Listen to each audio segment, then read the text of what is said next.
Alright, welcome back.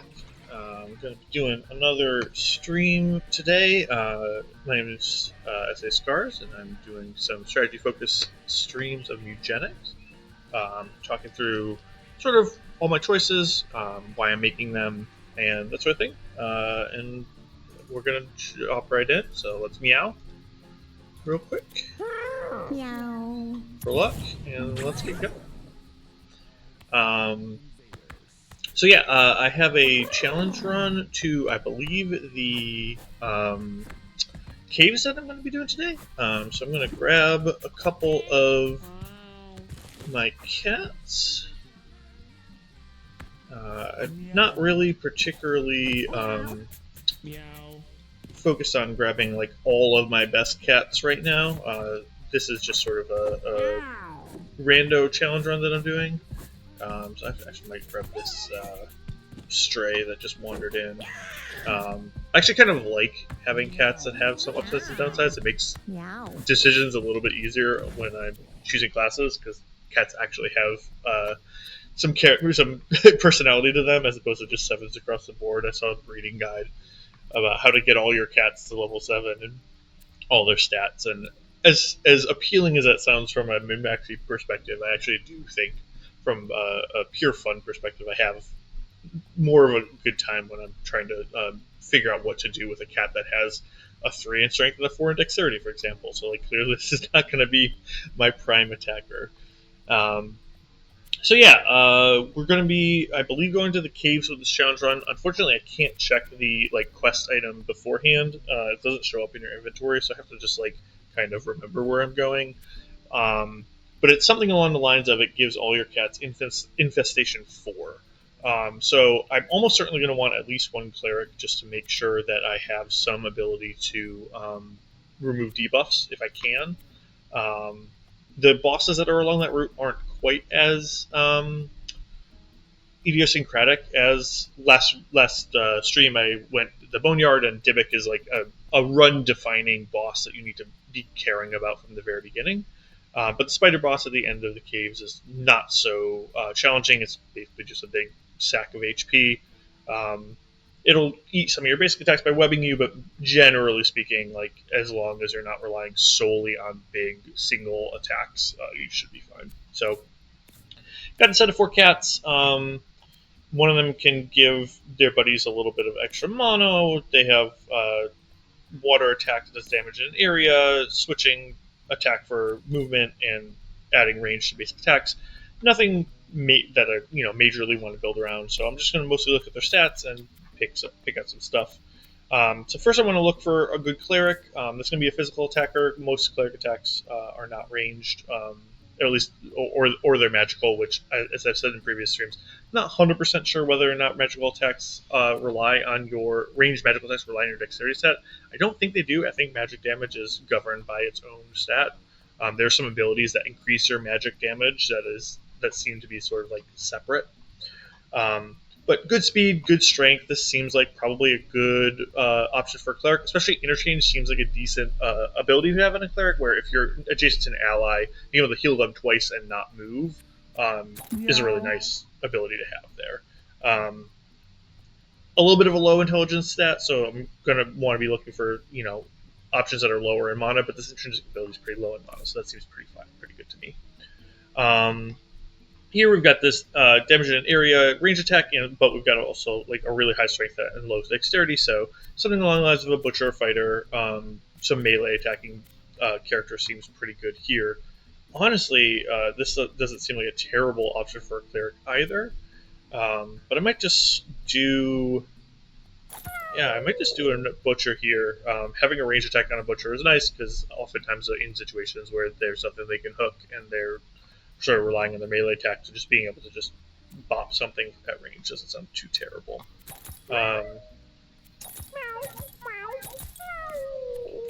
So we'll try a butcher there. Charging up an adjacent unit, also very low dexterity stat, but high luck. Would be nice to be a thief. Unfortunately, the base attack being ranged means that it's just not going to be doing a whole bunch of damage. I mean, honestly, we could just go 2 butchers. A tank here might also be pretty good. We've got a big constitution score. The strength doesn't matter quite as much. Although luck is not a huge thing on a tank either. Trying to think. You could also go mage. It's got pretty decent intelligence and charisma here, and the ability. I mean, it's probably going to be wanting to this. If I have a mage on my team, I'm going to want somebody else to have rouse, ideally, to give my mage as much mana as possible. But this doesn't seem terrible.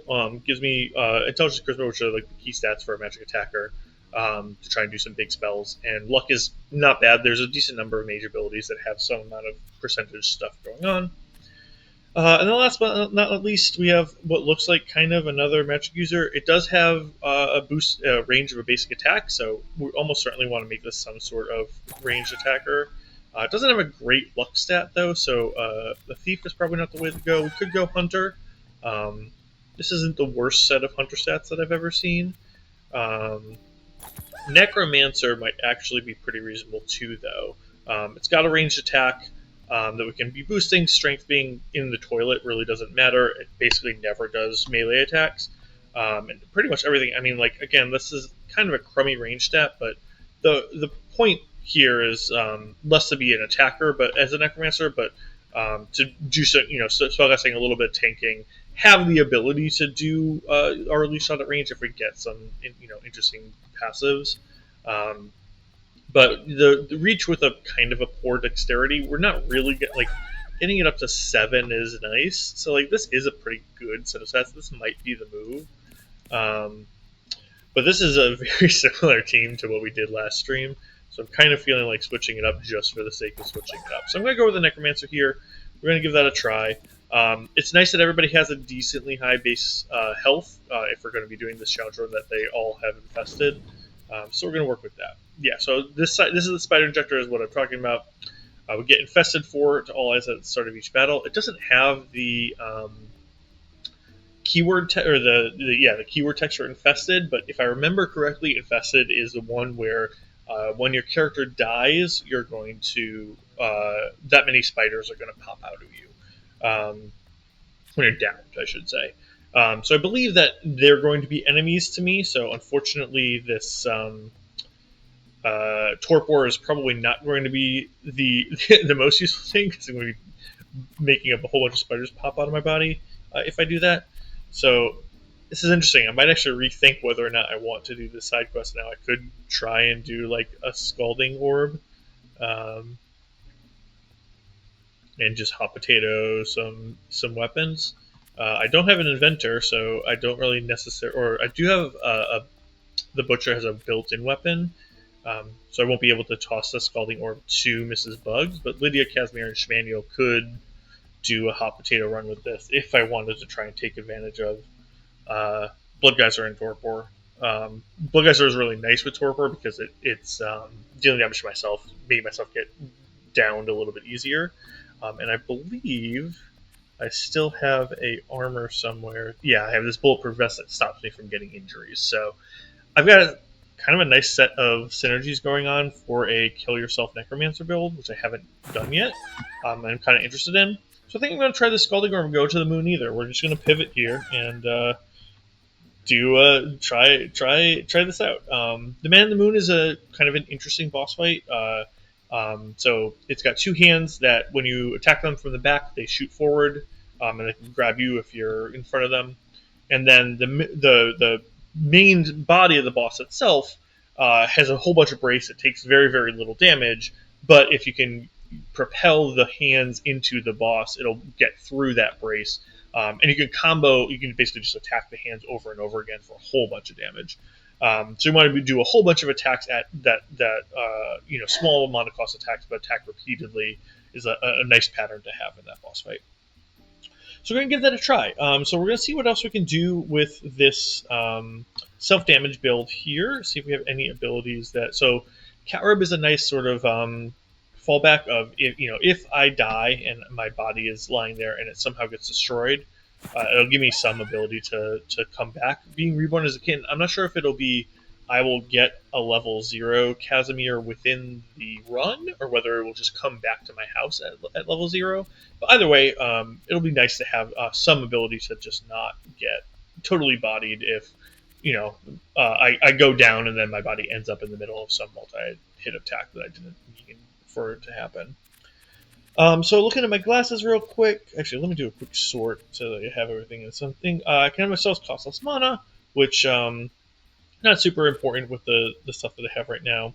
Give myself a bunch of defensive abilities, but I'm going to be wanting to die, so I don't think I really want anything on the defensive side. But applying Confusion 2 to myself and all enemies is kind of interesting, actually, because I probably am not going to mind very much hitting myself in the face. Doing damage to myself is sort of what I'm going to be doing anyway. So, short of something really jumping out at me, I think I might give the Confusing Cat a try. And none of these seem I mean, I will be taking a bunch of damage, so maybe I could recycle Nask and just try to have it break and find a common element off of it. Seems reasonable to me. My Cleric has the ability to give all of my allies 2 HP and 2 mana, but I'm going to lose that ability when I cast a spell. I have the ability to force a unit to attack one of its enemies and to swap my stuff, so trying not to cast spells will be interesting. We'll see how much I'm able to actually get away with doing that. Because I have pretty high charisma and pretty low intelligence, so most of the time I'm going to be wanting to cast spells pretty early. But we'll give it. We'll see what we can do with this. Generally speaking, movement on a cleric is huge, so I'm very much leaning towards giving the feathered cap here. The mage, generally speaking, doesn't need to move too far because it's got, a magic missile, for example, infinite range attack, and actually my basic attack is another magic missile, so I almost never am going to need to be moving with Lydia. And then my butcher has the grappling hook that can pull stuff towards it, so maneuverability is often not as important. I also have not infinite range, but a ranged attack with the wet hairball, versus my cleric only has melee right now. So I think feather cap seems totally reasonable here. We're going to see if there's any necklaces that interface with healing. So Obi, this is actually on my cleric last run, and it was super, super helpful to, again, get my cleric into good positions to do some healing. These bonus moves are also amazing with interchange, because even though they're not the change your movement action kind of implies that it's your one movement action for the turn, but bonus moves will be able to also be interchanged if you've used up your attack. You can swap those bonus moves into multiple attacks per turn. So the OB here is also pretty amazing. I could also give myself just infinite move with a superhero cape as well, but that might be something that I want to put, for example, on my butcher to give it some more maneuverability as well to get into good positions. Flying is really nice. Could be really nice on a butcher to get it on the other side of an obstacle in order to meat hook something that it wasn't able to reach because it was in the way before. Importantly, I am going to want to, because the Scalding Orb, leave the weapon slots on Schmaniel and Lydia alone. So I'm not going to worry about filling that up. This is lowered movement, which is not necessarily great, but Brace 2 could potentially be good here. My spells costing 1 less mana. Again, I'm not going to be trying to not cast very many spells here, so I might just leave the glasses slot alone. As I mentioned on the last stream, sometimes it's kind of nice to leave 1 or 2 slots empty. You're finding a whole bunch of items on every single run, so I'm not too worried about finding something that's going to be useful. So in terms of a held item here, I could grab a Citrus Berry, which is just a nice survivability option on a character like a cleric who clerics often they can heal themselves.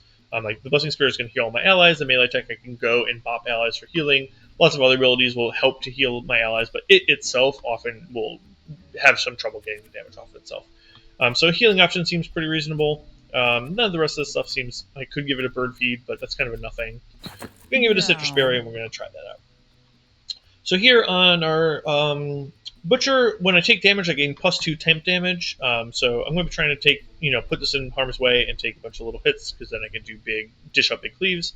Grabbing pickups within 2 tiles is nice. There's definitely nothing wrong with this ability, but it's not going to do anything particularly special most of the time. And then have an AoE attack that's water type, so we'll see if there's any synergies with that. But put myself in harm's way, something like the Big Rock Mask I think will be really good here. I have some plus move for my superhero cape, so giving myself a little bit of minus move But brace 2, this will be, I'm really survivable. I'm very happy to move myself into harm's way and take a bunch of damage. So that'll be really nice. And then we can see what we have as far as hats. Giving familiars stats up and having familiars. Immunity to Charm, Banish Fear, and Confusion seems like a pretty decent thing. The Fire Time is also nice. I'm probably going to be picking up decent amounts of kills with big cleave attacks. So getting a chance to maybe refresh all my abilities could be nice too. Between these two, the Tinfoil Hat is worn, so I might just use this up. And not being able to, get status effects from, for example, I know on the moon there are aliens that are, it's some jokey name. It's like bee prober or something, where they stick a probe on your cat's backside. Clearly, it's a butt prober, and they take them over. I'm not sure if it's considered charm, but if it is, this will be huge in that battle. So just like keep myself from getting taken over, and it'll be interesting to learn that anyway. But then also going through the jungle on the way to the moon. I think it's called the jungle. But the second part of Act 2, there's a whole bunch of status effects that might get applied there. There's the little vine enemies that are in the brambles that inflict charm. I'm pretty sure that there's at least one confusion enemy. So the tinfoil hat will be useful there to just keep this guy out of status harm's way while he's in the mix, taking a whole bunch of damage. And I think I'll probably put my other citrus berry here. Again, I'm trying to get some survivability. Rotisserie chicken also is a decent multi-healing item. Might actually be a better option for the cleric who might need multiple heals across different battles rather than like just a one-time thing.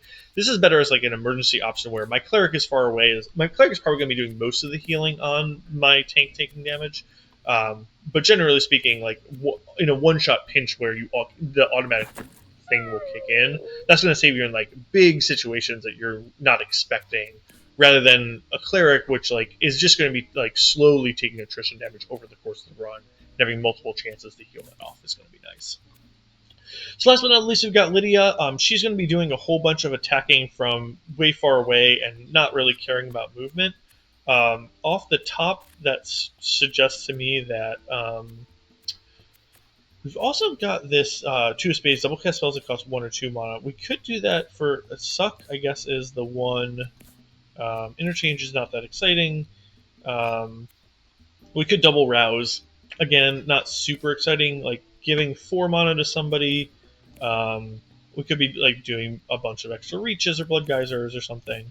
But I think I'm going to save this 2 of Spades. Where did it go?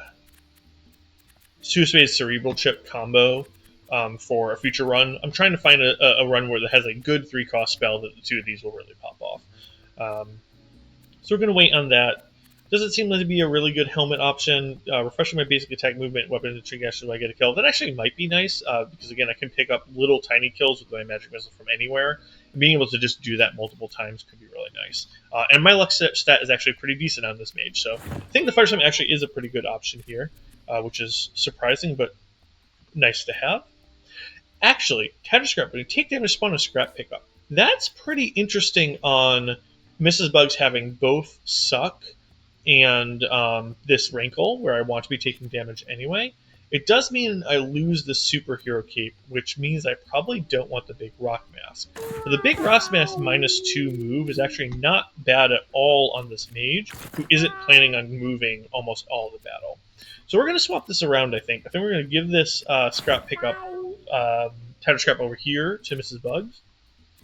And we don't have any glasses to give her. That's totally fine. So we're just looking for a necklace for Lydia, which probably going to want to do something that's a little bit armory. Although, 6 armor and 2 braces is probably going to be plenty for a character that's almost always going to be in the back lines. We could just do something like lead shoulder pads, where we're already going to be way in the back row. We could also just do spawning leash familiars or healing ourselves extra. None of this stuff seems all that exciting. I think we might just do lead shoulder pads. Less movement is not a big deal. And then as far as an item, giving ourselves a little bit more charisma. We're pretty close. We're at 7 charisma. I mentioned this last time. I'm not 100% sure that this is true, but I believe that the amount of charisma you have is the amount of mana that you start with every battle. And so getting ourselves up to 10 to do 3 magic missiles on turn 1 would be really nice. So we could actually give ourselves the Human Eye and hope to find +1 Charisma somewhere along the way, whether that's in a level up or some other item. We also have the ability to give ourselves like another heal item. Something like Bird Feed is actually really nice on Lydia. Having more birds that we can just snipe from across the map seems really cool. So I think that, and we might have refreshes by taking kills on those birds. I think we're going to give ourselves the Bird Feed on Lydia, and we're going to call this a starting party. So we're going to go to Act 2 because we have the quest item to go to the moon, and we're going to see what the chain fluffers can do. So this is an example of just like, I like to have a lot of flexibility in my team building. I went into this run with the plan of going to Act 1 and doing one quest, but when I looked at the sort of team composition and abilities that I have, I pivoted, and like it's nice that it gives you the ability to look at your items, look at your abilities, and have a full sense of what you want to do before you get started on your run. So I got baby deathworms. They're gonna, if I run anywhere that's in a cardinal direction to the left, right, or in front of them, they're gonna charge towards us, but they won't go backwards. The thumps, you can only attack them from behind, and then we got the bird. That's the extra spawn. So we can't get an attack on anybody except for going up to the baby deathworm and taking a dash attack. Because I'm only doing 6 damage out of the 8 HP, I'm not quite sure that's a worthwhile trade. So what I'm looking at right now is just going over here and picking this scrap pickup up, or I could go one tile less, somewhere here or here, and attacking this bag to try and get some other pickups. The thumps have 3 move, 1, 2, 3, so I think it may actually be able to reach me if I go into the scrap pickup. It is confused, but it does have a pretty highly damaging attack. So I think right now I just want to attack this bag, get a pickup, and not put myself in harm's way too early on in this battle. Damage to Fear 2, so I could do 16 damage is a ton if I can get in range. It looks like 1, 2, 3, 4 range of an enemy. So I could potentially get in range of this baby deathworm. I am going to be taking attack, but my necromancer actually does want to get down. And then I have the Scalding Orb. I need to toss it to allies with open weapon slots to avoid taking burn 3 each turn.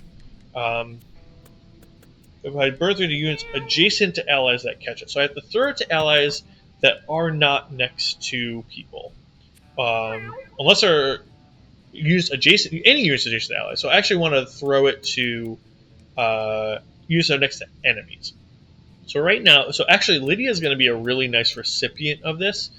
She's just basically going to be sitting by herself over near the beginning, so I can toss this to her and then toss it back from her to my frontline allies when they're not next to their buddies. I think it's probably going to be the play pattern. So we'll try to toss this Scalding Orb. We got that off. We do have 2 confusion, so I do need to be a little bit careful about what I'm doing. But generally speaking, I think coming over here, taking an attack from this deathworm, and then trying to just kill it with the Blood Geyser seems like a pretty okay trade. We had our common item break, which is fine. We'll see what we got after the battle.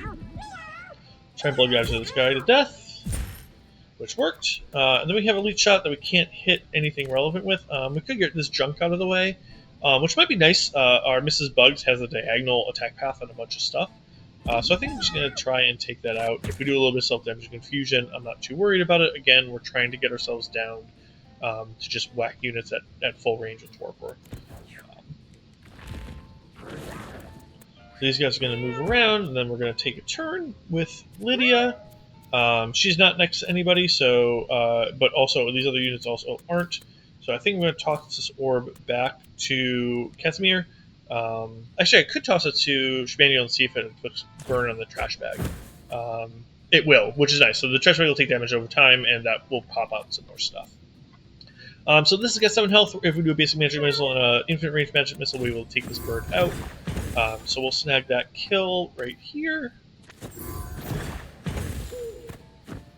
And that refreshed our basic attack with our Farter's Helm, which is great. Rouse, we could get adjacent to another unit to give it charge. Mrs. Bugs has some pickup abilities to pick up some of these random items. There's a bunch of coins that are lying around, for example. So I might want to do that. Like, I could move here, give her a charge, and then when Mrs. Bugs gets out of the way, Lydia will be not adjacent to any units again for me to toss the fire orb to. So let's do that before we forget. And then we have one more magic missile. There's no clear target, so I think we're probably going to go for this baby deathworm that goes after Mrs. Bugs. If it teleports somewhere that we have a good attack on it, we may want to be able to try and kill it this turn so it doesn't take a turn. We won't be able to damage the thump because we're not attacking it from behind. Even I think these infinite range projectiles, they still have directionality to them. So we'll take this baby deathworm, see if we can do anything about killing it this turn, depending on where it goes. Oh, right, because it's not moving before my turn, it's going to stay where it is. So that's fine. So we're going to want to move Mrs. Bugs. So right now, Schmaniel is the one that has the orb. So Schmaniel's going to toss it over to Casimir, who's then potentially going to toss it to Lydia. So it's okay for me to be adjacent to Schmaniel if I need to be. So I don't think I have... Oh, I do have an option. So I could go here and chain attack the baby deathworm to me and then kill it. I don't... Because it says end movement, I don't think that will trigger an attack on Casimir, and I actually don't care too much if it does. I don't have any pickups right here that I can suck, but I could suck this coin right here once I get into that slot. And actually, Wet Hairball, I might want to Wet Hairball here, try and hit these three. I'm not sure if Wet Hairball's splash going backwards will count as a back attack, but we can give it a... Oh, no, it's too far away in range, so I'm not going to be able to do that. So that's alright, we'll just suck these coins, we'll meat hook this guy, and then do a diagonal attack to kill him off. And he dropped another set of coins that we can grab. Probably should have... So that's something for me to consider in the future. If I'm pulling an enemy onto a tile and killing it that already has a pickup, I might want to do that, take that kill first, and hope that the pickup adds to the coins that are there, rather than picking up the coin. I used 2 mana that I didn't need to that turn, which is too bad. But that's all right. We can end the turn here. The Thump is just going to attack nobody, and these guys are going to sit where they are, which is nice. So we can now get behind the Thump, which I think is probably what we want to do. We're going to toss the Scalding Orb to Lydia, as she's not adjacent to anybody. We're going to get behind the Thump and attack it. And because we have these extra basic moves, I can attack, interchange to take one of these extra moves, and use another melee attack to get this Thump out of the board, which is really nice. The Thumps do just a ton of damage, and it's helpful to not have them to worry about. I actually can come back and snag another coin. Given that these guys have not very much HP, and I'm almost certainly going to be able to take them out this round, I might even... I have one more bonus move, so I might even be able to get another pickup on this bag as well. So I'm going to do one more interchange, 2 more interchanges, and smack this bag a couple times. See if we can get some more useful pickups. I'm getting a whole bunch of interchanges. Are these interchanges not using up my bonus move? Because if not, that's huge. Wow. That's pretty wild. That's an even better combo than I realized, because those interchanges, it's only limited by how much mana I have. It's not actually using up this bonus move. So I got to be careful to keep one bonus move around on this unit at all times so that I can just basically multi-attack as much as I want. I think this is going to come in huge on the Man in the Moon battle when I get to the end of the run. Just being able to smack one of the hands a whole bunch of times in a single turn is going to be really, really sweet. Alright, I'm going to toss Scalding Orb back to Schmaniel before I forget, while he's adjacent to nobody. Move on to a coin just to grab a little bit of extra money. And then I'm going to use my basic magic missile to pick up a kill. And we're going to see if we get a refresh from Fighter's Helmet. We didn't, that's too bad. So we're not going to win on Lydia's turn, but that actually is maybe kind of nice. Casimir may want to try and snag this coin, for example, before we end the battle. Right, so it's got 2 HP left. So we could go and grab this coin. We are going to take a 4 damage attack from the Deathworm. But I think we might just be okay with that trade. Again, Casimir being at low HP is generally going to be fine. We take the leech, and then we're going to end turn, and the one leech ever is going to take that out. And we're going to win the battle. Very nice, quick work. Got a healing item, which is nice. Alright, so let's take a look. So, again, we want to not be casting spells early in the battle to have some healing and mana. So one option that we could do here, because we have this high charisma, is we could take some very expensive ability, like Wrath of God, a Heretic Mark, where on turn 1 we won't be wanting to cast a spell because we're saving up for a big ability. So Ostracized 2 will make enemies attack with priority onto some unit. One of the only problems with this is it is, I believe, a ranged attack. I don't think we get to choose any unit on the map. I'm not sure. It doesn't explicitly say at infinite range, so I suspect it's going to be at a range 2 or range 3. So we have to get like close to the thing that we want to care about, which means we have to get into harm's way with our cleric. And our cleric right now is not particularly tanky. It doesn't have any brace. It doesn't have abilities that keep itself safe in harm's way. So we want to think about that. The holy damage is inflicted on everything except for a safe circle around you. This vaporizes units it kills. So this is kind of interesting because we could get close to our buddies and then try and kill everything else. The issue with this potentially is if we have our necromancer friend who's downed somewhere far away from us, this might vaporize its corpse. I'm not 100% sure if kills is considered to be something that damaging a corpse would do. The other options here, remove debuffs from units in an area. I mean, this is just a really, really strong effect. I've used this in previous runs. Getting a plus-shaped ability to remove debuffs means that you can target yourself, which on a cleric is pretty rare for some of its healing abilities. And 3 mana is just a bargain basement price to be able to cleanse, to be able to take debuffs off. Another nice thing about removing debuffs for cleanse is, one, we have a quest item that's giving ourselves debuffs, so being able to take those burn off of our units if we accidentally get that burn is really nice. And also, cleanse is not something that I'm going to necessarily want to be doing on turn 1. It's really kind of more situational, and having situational spells really synergizes nicely with Blessed in Spirit. Sibilance buffing our movement could be nice, but again, this is something that we definitely want to be casting on turn 1, because it's going to buff our stats for the rest of the battle, and that's just such an synergy with Blessing of Spirit. I think Cleanse is probably the move here.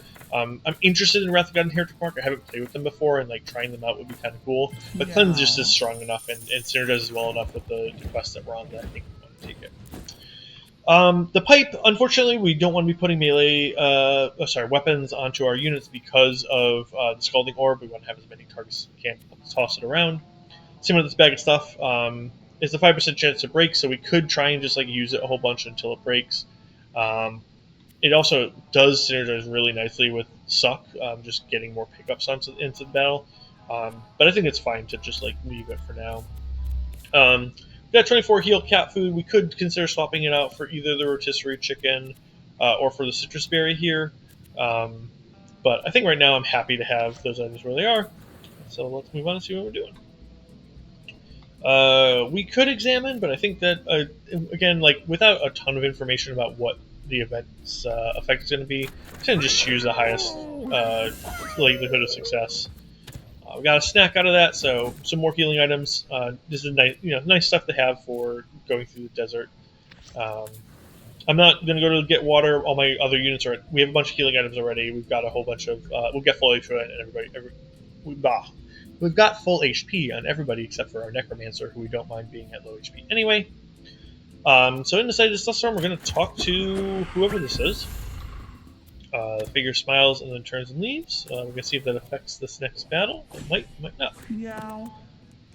Seems like there's not much of an effect that we had here. So unfortunately, this is the sort of start that I was talking about where this Scalding Orb, like if we had one of Lydia or Casimir over on this side where Mrs. Bugs is, we could move Schmaniel all the way and then toss the Scalding Orb to Mrs. Bugs. But unfortunately, we don't have it. So here is an example of where I think Cleanse is going to be huge. So we're going to toss Scalding Orb over here to Lydia. And then I think we're just going to immediately cleanse. Although the burn on Casimir probably isn't that bad. Again, we want Casimir to be dying early and often. So I think we're just going to leave Casimir to take some damage here. We got 7 HP on this Modified Mangy, so we could go over here and interchange to kill it off. we would potentially be opening ourselves up to taking a bunch of attacks on this fly swarm. The other option is maybe use one of our extra bonus moves to go over by this pigeon. We could potentially get behind it to attack it. Another option, a third option, could be to do a couple of moves to try and get at this carcass before it spawns maggots. But because of the fact that Lydia is moving before this carcass and has infinite range attacks, I'm going to want Lydia to be taking as many kills as possible to refresh her basic attacks. So I think trying to take out this mummified mangy is probably the move. So I'm going to come over here and grab this coin. I'm going to use one of my extra moves to, I think, probably get behind. I think that this fly swarm has 1, 2, 3 moves. So if I am in front, I actually don't open myself up to an attack from the fly swarm. So I think that's probably for the best. And then we'll do our interchange shenanigans, take it out, and we can even do one additional interchange here to take it out of the body. We have a maggot that's over here that spawned when it took damage, so that is going at the end of the round. Again, we can probably take that out before it takes a turn. We could use our additional move to grab another coin, but I think that keeping the flexibility of interchange is better. I'm sort of coming to the realization that interchange is strong enough that I may just be eating Blessing of Spirit, not doing much of anything in any battle anyway. So I may be looking to replace this as a passive in the future when I level up. I'm not sure exactly what move Turboros is saying is terrible, but I think probably just, given that this is my brother, it's probably just suggesting that me playing this game in general is a terrible move, which probably not untrue. So here we want to take out, we want to use our full our base attack first with Magic Missile, because this is what's going to get refreshed off of our Fighter's Helm. So I think taking out the carcass is the most important thing. It spawns maggots, and some of the maggots that it spawns are really big and really nasty. So we're going to hit that first, and then I think we're going to take another kill on one of the units that can actually reach Schmaniel, so Magic Missile on this maggot over here. We did not refresh our basic attack, so that's okay though. So let's charge up Casimir while we're adjacent. We're going to scoot over to not be adjacent anymore, and then toss the Scalding Orb back to him. So we're at 7 health now. I think we're okay with that. Again, like if Casimir is dying, that's sort of part of the strategy that we're doing. We can get in range of the pigeon, so I think what we might do is scoot over there and leech shot it to try and get a little bit of damage on it. It'll fly around. We might be able to get the rest of the way with the butcher. Actually, where it moved is perfect for that. I think we might want to save up for Blood Geyser. We might be able to find a way to get to the other side of this thump and Blood Geyser it on next turn, and getting this off the board fully from 12 HP is going to be really tough with just Leech Shot. And increasing our range, like, our Leech Shot does 2 damage. It's not very exciting. We're just going to toss a Scalding Orb back to somebody. I think probably having it on Lydia makes the most sense to be able to toss it to Schmaniel if Schmaniel is in melee range next turn. And we're going to call that good. Yeah, and then the nice thing about where this bird ended up, so we could potentially go over here, for example, and try and hookshot the fly swarm over towards us. The problem with the fly swarm is they only take a maximum of 1 damage each turn. So when you're attacking them for 9, it's actually going to only kill 1 of these 5 flies. So really we want to be hitting it multiple times, and so I think the way that we're going to take this out is by doing the refresh basic attack on Schmaniel to attack it multiple times. But we have a nice other option here. We can just scoot over a little bit, chain the pigeon towards us, and then cleave it to grab another kill here. Unfortunately, that didn't kill its body. I find that usually when you do double damage of the enemy's HP, it destroys its body. So it might be double their max HP that you need to do to fully destroy it. But it did drop a meat pickup. Cleave will cut a meat pickup off of whatever you hit. So I'm going to be able to go back to full health off of that, or close to full health, because of the passive ability of the desert is it makes all heals do 1 less. So I'm not quite up to full, but I do get a nice little chunk back. So that fly was actually moved a lot further than I expected, so I wasn't able to prevent all the damage to my cleric, but I did prevent most of it by killing that maggot off with Lydia, so I'm not too sad about that. Alright, so we got 6 mana, so we got 2 interchanges that we can do with this bonus movement. So I think I'm going to take the kill on this one fly, scoot onto the coin that's underneath it, and then do a couple of interchanges to knock a couple of flies off of the swarm. We're going to stay facing the swarm because we're almost certainly going to take a kill on the fly with Lydia. And again, where you're facing at the end of turns is important because getting attacked from the back, you'll take crits. Sorry, you won't take crits, but you will take bonus damage, and crits can compound on top of that. So generally speaking, you want to just keep your backside as protected as possible if you can. So unfortunately, I'm not going to be able to get fully to the other side of this thump, which is too bad. So what I might do, though, is kind of put myself in range of the thump to kill me, to sort of entice it to attack. Well, I could entice it to attack me instead of Lydia. I could also sort of just like YOLO move as far as possible, and then if it does ignore me for whatever reason, then I'll have a chance to attack it from behind on the next turn. But yeah, this is just a little bit of a shame, the way that this ended up. I just don't have a really good attack this turn, which is too bad. So I'm going to throw the Scalding Orb over to Schmaniel in order to get some burn onto this Fly Swarm. Something that I'm realizing is leaving the Flame Orb on Casimir right before it dies might actually be a really nice strategy to get it off the field in battles where I don't want to have the Torpor Orb to worry about. But it does have a decent amount of offensive capabilities, so I do kind of like that. Yeah, I think I'm just going to go over here. I'm going to see if I make myself to death, or I might just have that be blocked. Haunt is castable when down. It says damage any unit, so I believe it has infinite range, so I don't think increasing my basic... Oh, this is just basic attack range anyway.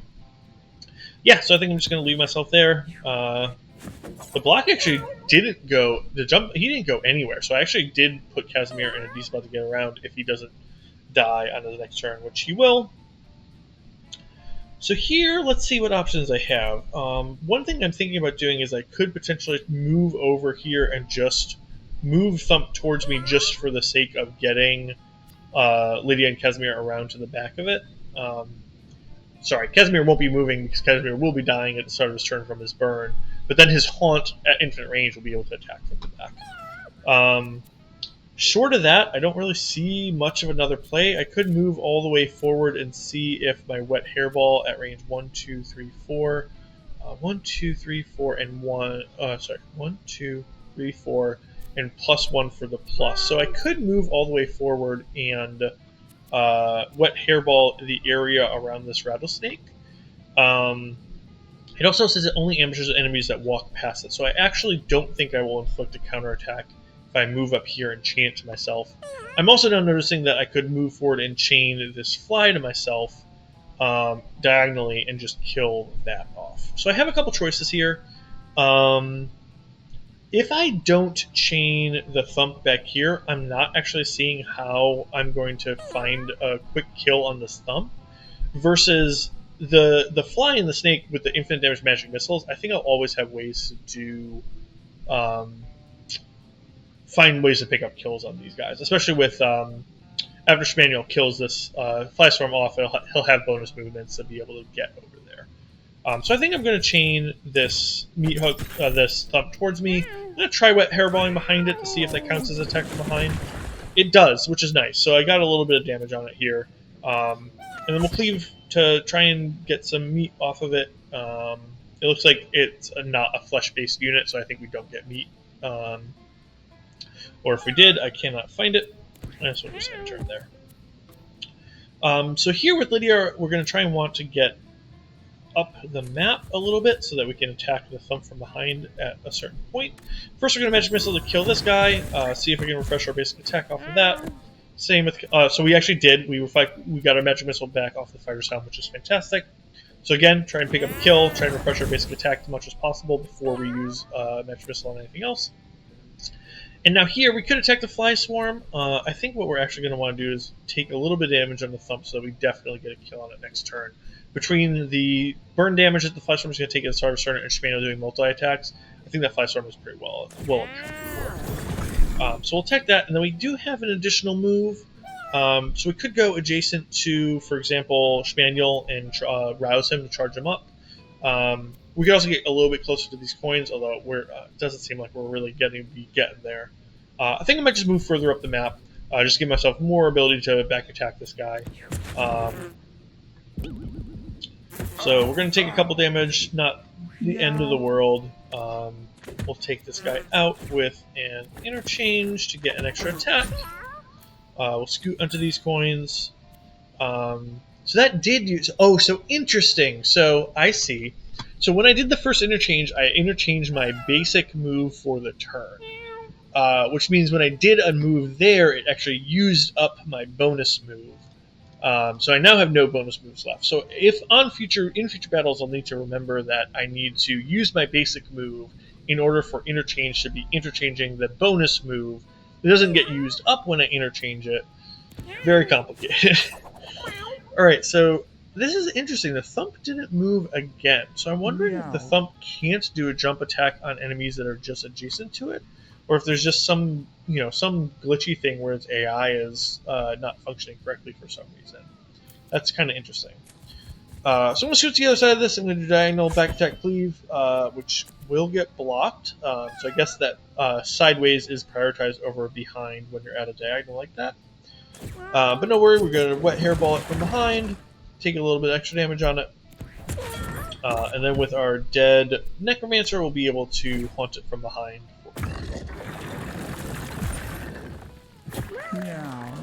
Very nice. Another snack, and we'll get another ability for Lydia here. Magnify, giving our basic attack +1 range and area until the end of the turn. The range up really doesn't matter very much because we have infinite range for a magic missile. Giving it additional area seems like it potentially could be extremely good because you just have a 4 damage just like across a really big area that we could then potentially refresh. So that seems really nice. Replicate. It's the same cost as Magic Missile. We don't have a expensive spell that we want to really be duplicating. Frost Blast is a blast ice in a line that freezes your first unit hits. If we had any sort of synergies with freezing, that might be nice. Then we have Corrupt to injure ourselves and gain +3 magic damage. So this is where I'm talking about where I don't think Dexterity affects magic damage. I think stuff like this that explicitly talks about magic damage is what's doing that. Now, Corrupt is really interesting because injure yourself. We do have the immunity to injury item on our Necromancer. So we could give up on our Necromancer, or on caring about our Necromancer taking injuries, in order to make Corrupt just a 5 mana, gain +3 magic damage, which could make Lydia just sort of, because this is not temporary magic damage. This is not for one attack. This is for every damage for the rest of the battle. This is the magic damage for the rest of the battle. So this could start to scale really, really well, especially where we're going to be able to, basically cast it every single turn, and then just use Magic Missile to Heart's Content. So I think it's between Corrupt and Magnify. Both of these seem like they're really fun options and really potentially could scale really well. Corrupt is a little bit reliant on me taking a piece of equipment off another unit that is already doing work on that unit. So I think that Magnify is probably the better choice here. Which is too bad. I think that the Corrupt play would be really fun in a run where that I just had that anti-injury on some unit that wasn't using it particularly well. But for right now, I think Magnify is the move. So we'll see what we got off this bird. So it's +1 health regen, and you get wet at the start of your turn. This is actually really nice in the desert. Wet is going to mean that we are immune to the health heal effect lowering abilities, and we're also going to heal the full at the end of battles, I believe, or at least heal our normal amount of heal at the end of battles. Obi is too important of an equipment to take off of Schmaniel. Cat-astrophe seems like it's probably a good ability on Mrs. Bugs. These lead shoulder pads, not the most exciting thing, but the health regen is probably not going to be super relevant with all the armor that we have. And this is the injury immunity. So actually the water feeder is kind of, I think the Cat-astrophe is really the only potential thing that we would want to swap out. Mrs. Bugs doesn't really have very much armor. It's only got 2 from the tinfoil hat, so the health regen might be relevant. But Terra Scrap is giving us ability to grab more scrap. It just seems like it's better. So I think that the water feeder is just something that we're not going to be using right now, which is okay. We've also got this electric coin. We can use it to flip our coin. Heads, we refresh our movement action, and tails, we gain slow 2, which reduces our movement range to 2, and we take our turn later in the round. This potentially could be interesting on Schmaniel, just as another way to like get the ability to trade our movement actions for even more attacks. But I think it's probably just like not as good as a healing item to just make sure that we're safe. I think I might actually slap a snack on Schmaniel. We don't need to be using the good heals off the rotisserie chicken, but we might want to use this snack if we take like 1-ish or 2 more hits in the battle, just to get ourselves back to closer to full. Again, in the desert, we're not healing at the end of battles, but we want to leave like a nice healing unit for rotisserie chicken for a strong boss fight near the end of the run. Got to investigate cat, so we could either eat it or examine it. Eating it is a little bit higher of an ability. Examining it might be more of a chance to get something good. I'm going to eat it and we'll see what happens. We healed 3 health and we stored 3 food. That is fine. I think we're already at full HP, but what can you do? And now we've got the Dak fight. So Dak is a really interesting boss fight. So he'll hit us at range. It'll make us drop coin pickups. And then he's going to roll after his attack onto those coin pickups and get backflip. And backflip is going to be a Dybbuk-like ability where when you attack him, he's going to move out of the way from your single target attack. So generally speaking, we want to try to find ways to attack him without being able to be attacked back. So like our melee attackers may not want to be sitting right next to him, or just do enough attacks that we are getting past the backflips. So some of the Schmaniel that's hitting him multiple times is going to be nice for being able to get through those charges. So right now, we just want to move somewhere that's not adjacent to Lydia so we can toss her the Scalding Orb. Getting this scrap pickup seems a little bit risky in terms of going near Dak within range of his ranged attack. So if he moves 1, 2, 3, he'll definitely be able to hit the scrap pickup, but I don't think he'll be able to go as far as all the way down here. Versus like if we tuck ourselves in this corner, for example, I don't think he'll have any attack on us, at least on this turn. So I think that's what we're going to want to do. Toss the Scalding Orb over to Lydia. And something we could consider doing is cleansing the confusion off of Casimir, but I don't think it's really worth it. I don't think we want to use our bonus move right now. I think we just end the turn in this little safe spot. So we'll toss the Scalding Orb, I think, back to Schmaniel. And then we're just going to... So the +1 area on our Magnify is not going to be particularly useful in this battle. We only have the 1 enemy. So I think we're just going to want to get more magic missiles off. So we're going to whack him a couple times. We'll move next to somebody to charge them up. I think that's going to be Mrs. Bugs to give her more of an ability to scoop some pickups up. Alright, and then I think it's fine for Casimir to go in harm's way here. Unfortunately, we can't get in melee range, which is too bad. So I think we're just going to go here to protect some of our other units from being in harm's way, and then we'll just leave ourselves with the option to Blood Geyser in case we're somehow alive on a future turn. We won't be because Dak is going to take us out, and roll to this coin. So here's an example of I'm going to want to try and use this backflip up before I do my 9 damage attack. So Meat Hook is actually a really good way to use up the backflips. It's not going to do any damage anyway. I'm close enough that I don't need it for anything. And actually, I can get behind him to do a little bit of bonus damage. I'm not going to be able to get within range 2 of this scrap if I do that. But I think I would rather get my Mrs. Bugs attack due to the Wrinkle and Tatter Scrap synergies. So I'll come around to the other side here. I'll do a cleave. I could pick that up, but I'm at full health right now, so it's not particularly useful. And Wet Hairball would be hitting Lydia as well, which I don't think we want to do. So I think we're just going to enter in here, be okay taking a little bit of damage, drop her some more scraps. So interestingly, it's only his ranged attack that scatters health coins. So the melee attack that he just did didn't actually drop anything. So if I can get within melee range of him, it seems like that's actually a better option for our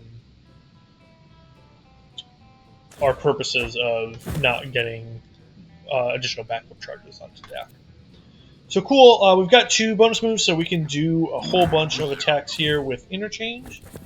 So we're going to go ahead and wail on him. We even got a crit off, which is excellent. And this combo is way nuttier than I expected. And just like that, we're going to basically be done with this battle. There's no coin pickups for me to grab, so if I could get all the way to this health, which I can with my bonus move, that will save me from having to use the snack for another little while, which is great. And then we can just pick up the kill. That was incredibly easy. The multi-attacks on my cleric are just kind of insane.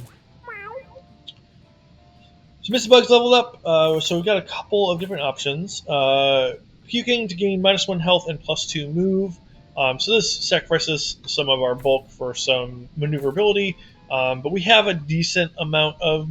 I mean, we don't have a ton of maneuverability, but between the grappling hook and the fact that we want to be taking damage, it doesn't seem like losing HP is all that exciting.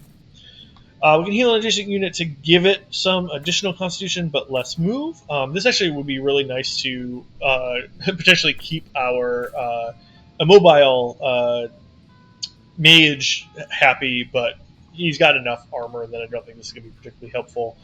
It would be a heal that we can use on our cleric sometimes, potentially, but lowering the maneuverability of our cleric is probably not something that we're super excited about.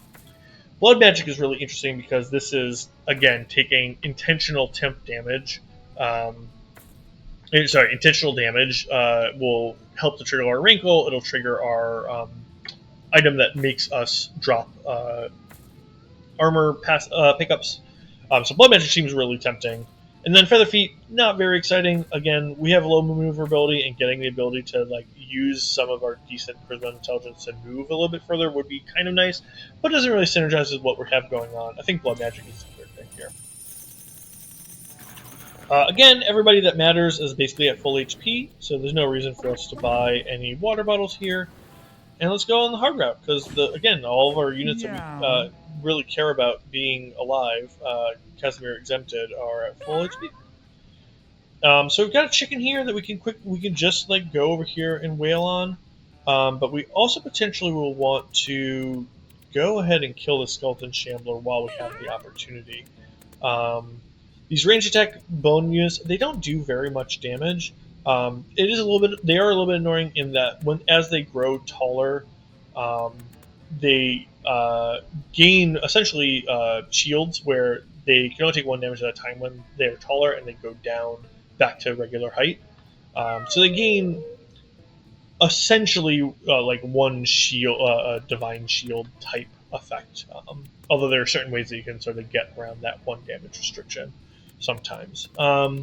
Yeah, I think going over here and doing interchange to just attack this skeleton shambler, which is the biggest and potentially most dangerous unit, although it can't move very far. So another thing we could consider doing is trying to kill this chicken, attacking it, taking a counterattack, and moving to wherever it goes and attacking it again.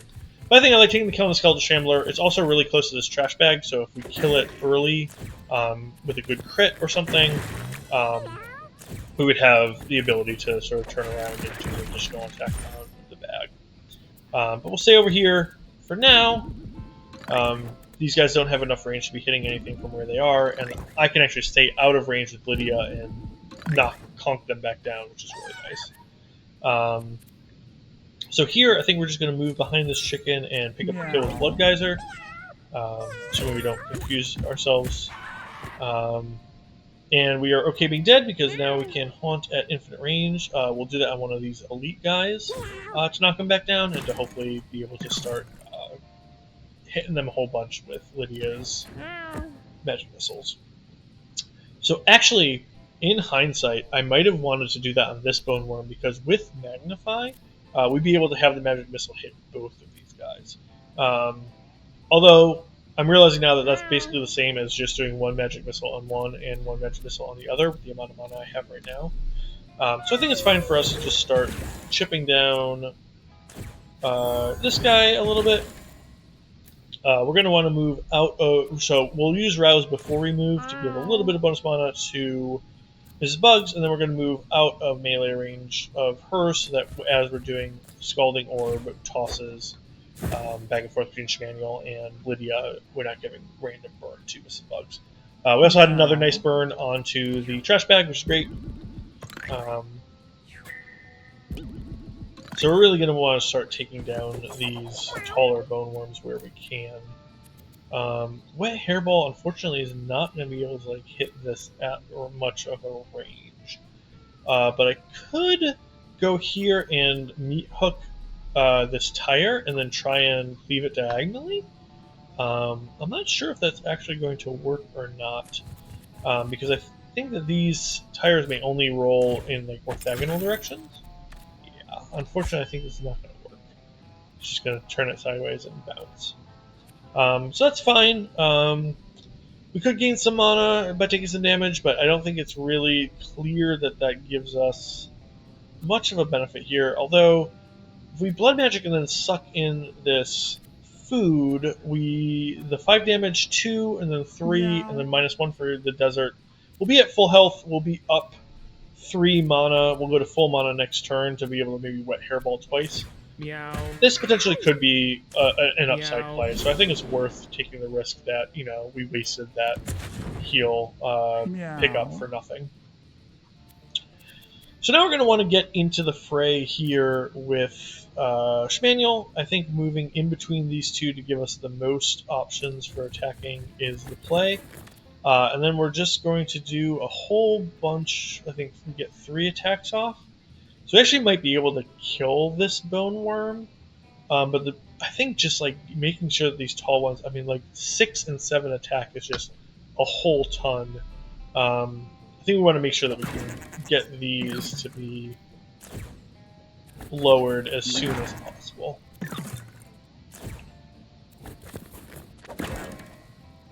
So that's some actual HP damage on that guy. And then I'm actually kind of tempted to leave myself here. I will be taking quite a bit of damage, though, from these guys. I think moving out of their range is probably just important enough to just, like... So he is able to hit Mrs. Bugs, but we're fine with Mrs. Bugs taking damage. Oh, no, sorry, this is my movement range still. Let's see. The Bone Worm gains more range the taller it becomes, but it's unclear where his attack range is right now. I think that so a consideration could be move in between these two so that when I toss the Flame Orb, get the Flame Orb tossed back from Lydia, both of these will get burned. But I think going next to this one is even further out of range of these enemies, and still will be applying some burn to a trash bag.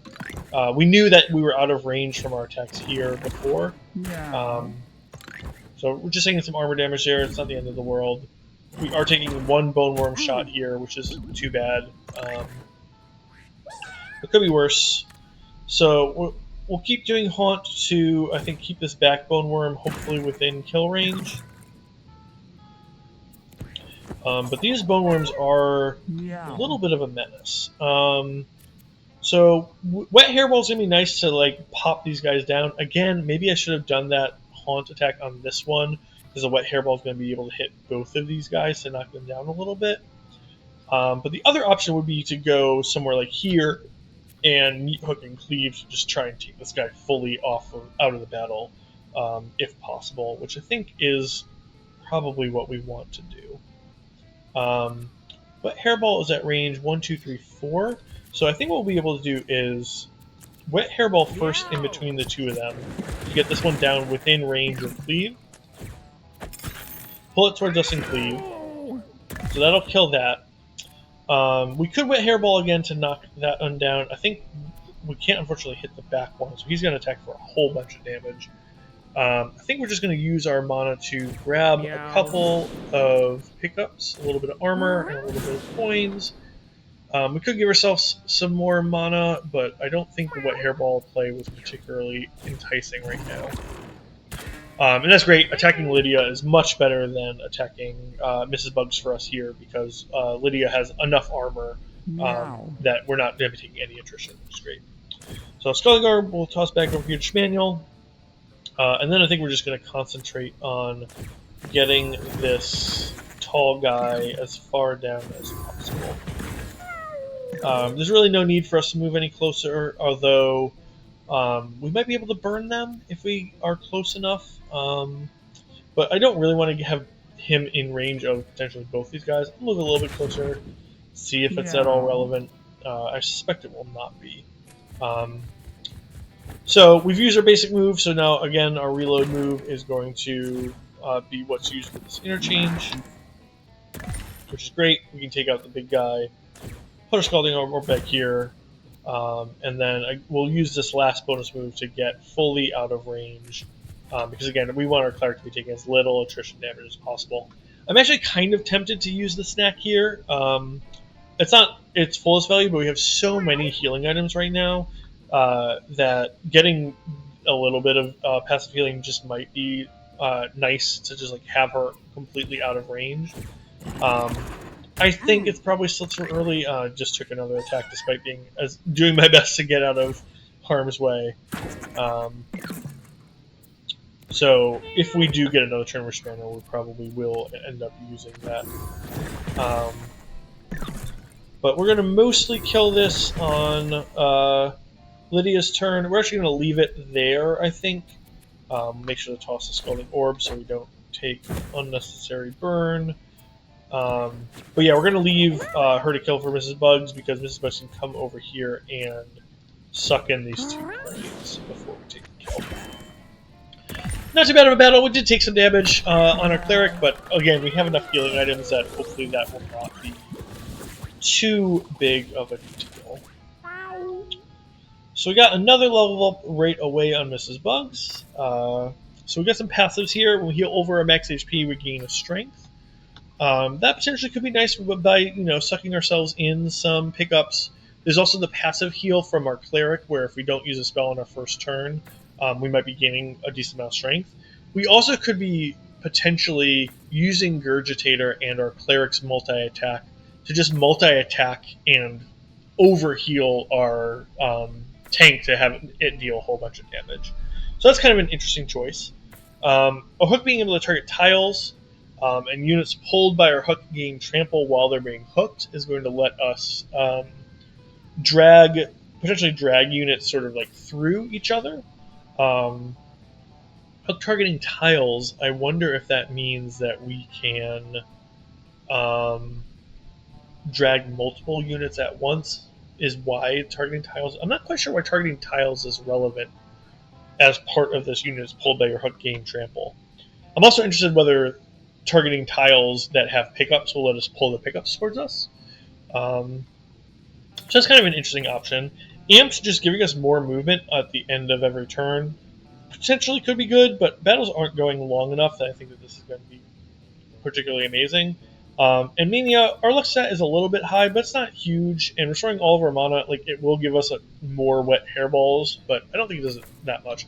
Gurgitator is the thing that I'm mostly tempted by, although Heave Hook is one of those where it's so unclear to me how good this is because I just I'm not 100% sure how the mechanics work. I think the value that I gain by just learning what this does might outweigh the, I can see some ways where Gurgitator could be good, but I already kind of have a self-damage build going on here that is a little bit antithetical towards healing over my max HP. If I want to be taking a decent amount of damage, repeatedly during a battle, probably not going to be at a high enough HP to heal over max all that often. I think I'm going to try this Heave Hook out, and we're going to see what it does for us. So we got yet more healing items, which is really nice. So Schmaniel will definitely be using this snack at the start of this next battle. So then we get this Cactus necklace where we get 3 thorns and we gain 2 HP, 2 Constitution permanently and heal at 10 HP when this breaks. This seems good enough that we want it over something like the Tattered Scrap, because when this breaks, we're going to make our tank even tankier.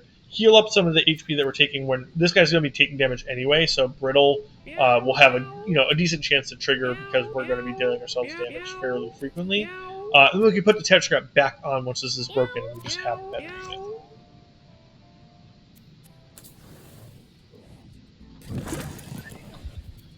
So we've got a backpack here. 50% chance to find an extra consumable item at the end of each battle. When we use a consumable or trinket, we equip a new consumable from our inventory if we have any. So that's really interesting. We do have a ton of consumables this run. Unfortunately, like our necklace spot is just pretty strictly the strongest slot that we have right now. All of our units have something that's like really relevant to their build, and even this cactus necklace like is taking up the slot of something that is very useful build that we could be using here. So I think this backpack will just have to be something that we use on a future run. Maybe we can combine it with some passive that cares about consumables on a future run. That will be cool. So you got to help us feed us over here. We can either try to charm it or eat it. Eating it probably is going to heal us, and us being at 1 HP I think is actually not all that bad for us. I think we might try to charm it and get a familiar instead. Those stats are pretty close to one another.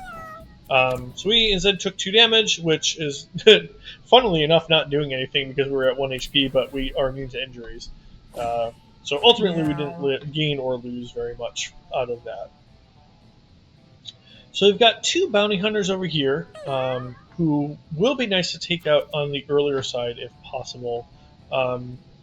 If we can get a unit up and over there, or if we can like chain them down here to kill them all at once, that would be really helpful. They can do some really kind of nasty damage to you. The 4 damage from 2 different sources at very, very long range, because anywhere within line of sight, like they legitimately can shoot this entire diagonal way across the map. So my instinct is to try and move Schmaniel all the way up here as soon as possible.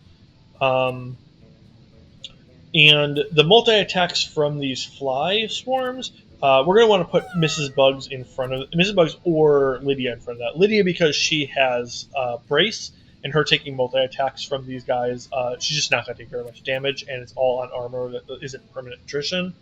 And Mrs. Bugs likes to take the damage and currently has thorns and wants to be attacked multiple times so that her cactus necklace breaks and we get the bonus off of that. So Miss Schmaniel definitely doesn't want to be in this area. So the things that we're going to do, in order, I think what we want to do is we want to move away from our allies. We want to toss the Scalding Orb to Lydia. We're fine with burning Casimir. We could actually even cleanse Casimir here and give Casimir the chance to do a leech attack either on this bird or on one of these flies to like start doing a little bit more damage and chip them down. I think that might be more valuable than Haunt at infinite range, although Haunt will take out this carcass. Either Haunt or Lydia's attacks will take out this carcass. I'm actually not too worried about taking out the carcass. I think her burning to death is probably fine. I think we want to save this cleanse for doing an interchange on some of these hunters up here. So we're going to use a couple of our bonus moves to get as far over here as we can. Fortunately, we would be using up our last bonus move if we want to move within range to attack them this turn. So we didn't quite move as far as I wanted, which is too bad. So we are going to take some damage here. I think what we'll do is we'll use our snack to heal back up to full. We're going to take 8 damage, which is a little bit of attrition, which we'll be a little bit sad about. We're going to save this bonus move and our mana for next turn, and then do a whole bunch of interchange attacks with that bonus move to hopefully kill both of these guys off on the next round. So Casimir's going to die. We're going to use Haunt. Because of the fact that Lydia is going to be taking a turn before the confusion kicks in, the carcass spawns its maggot, we're going to want Lydia to be taking that kill because of her ability to Fighter's Helm refresh. So I think this Haunt we're actually going to want to do maybe on one of these bounty hunters, giving Lydia the chance to pick up a kill on the other bounty hunter for 4 damage. And that way we'll be taking less attrition damage on Schmaniel. So here, I think what we want to do... So we have a couple options here. Magnify is sort of the greedy play here. So we could Magnify and then do a Magic Missile on this plus shape here. It kills off some of these fly swarms, picks up a kill on the carcass, and if we get a refresh from our Fighter's Helm on picking that one kill up, we could do another plus-shaped Magic Missile here in order to hit both of these guys and kill this Bounty Hunter off.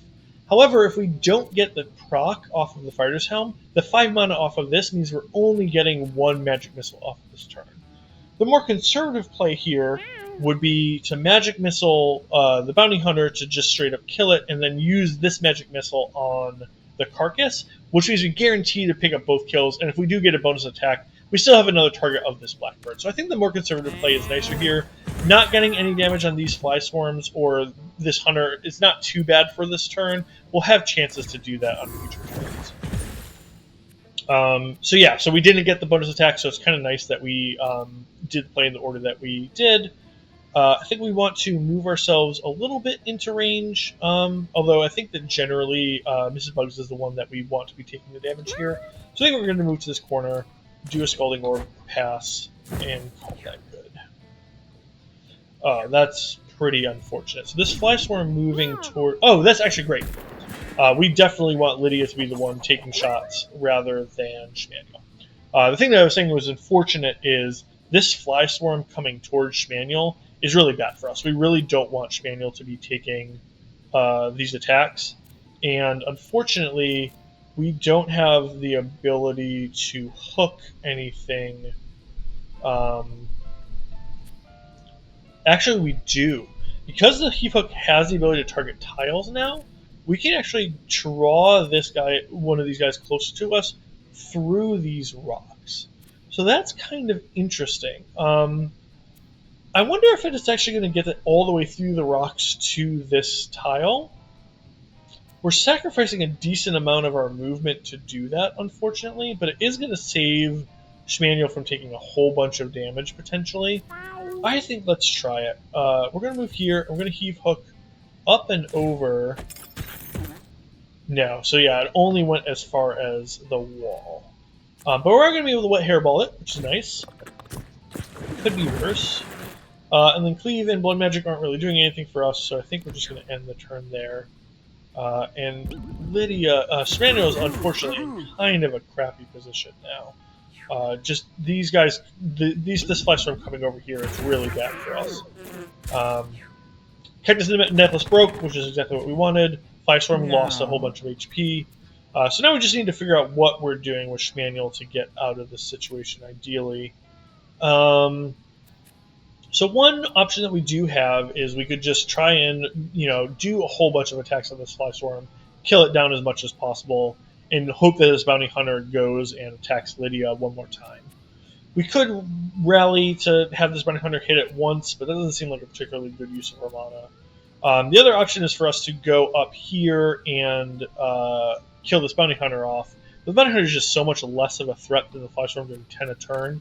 I think we just want to try and take as many of these flies out via interchanges as possible, and then we'll run away where we can.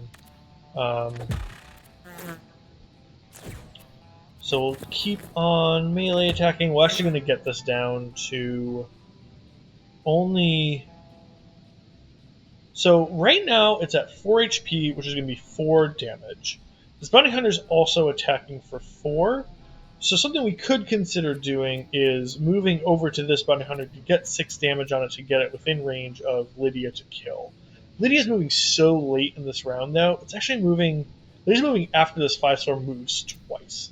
So I don't think that's the play. I think we just want to take as much damage as we can on this Fly Swarm, and then just kind of get out of dodge. We'll throw this back to Lydia here. And I think probably... So this one has 3 move, 1, 2, 3. So we don't want to move to either of these 2 spaces. So I think this one has 4 move, 1, 2, 3, 4. Don't want to move to this space either. And this one hopefully will be true Preoccupied with attacking Mrs. Bugs. I think going down 1, 2, 3 to like here, 1, 2, 3, 4. I think this might be our safest play. And then we're just gonna kind of hope that we get some moves in between.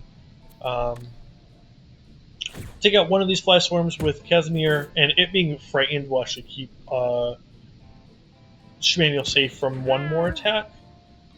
And then I don't know why Lydia was showing herself moving way later in the round. I'm really interested why she was showing that but is now moving so much earlier. That's interesting.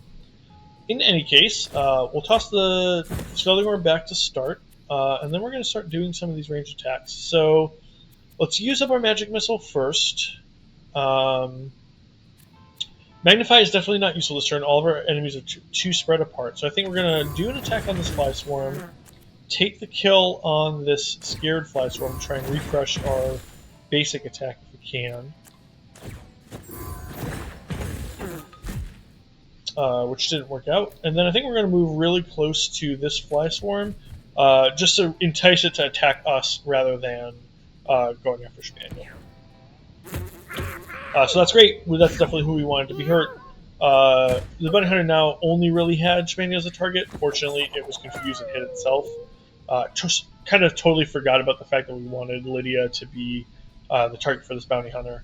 So I got a little bit lucky there. But now we have some options. We definitely want to be dealing as much damage to this Fly Swarm as possible. I think what we...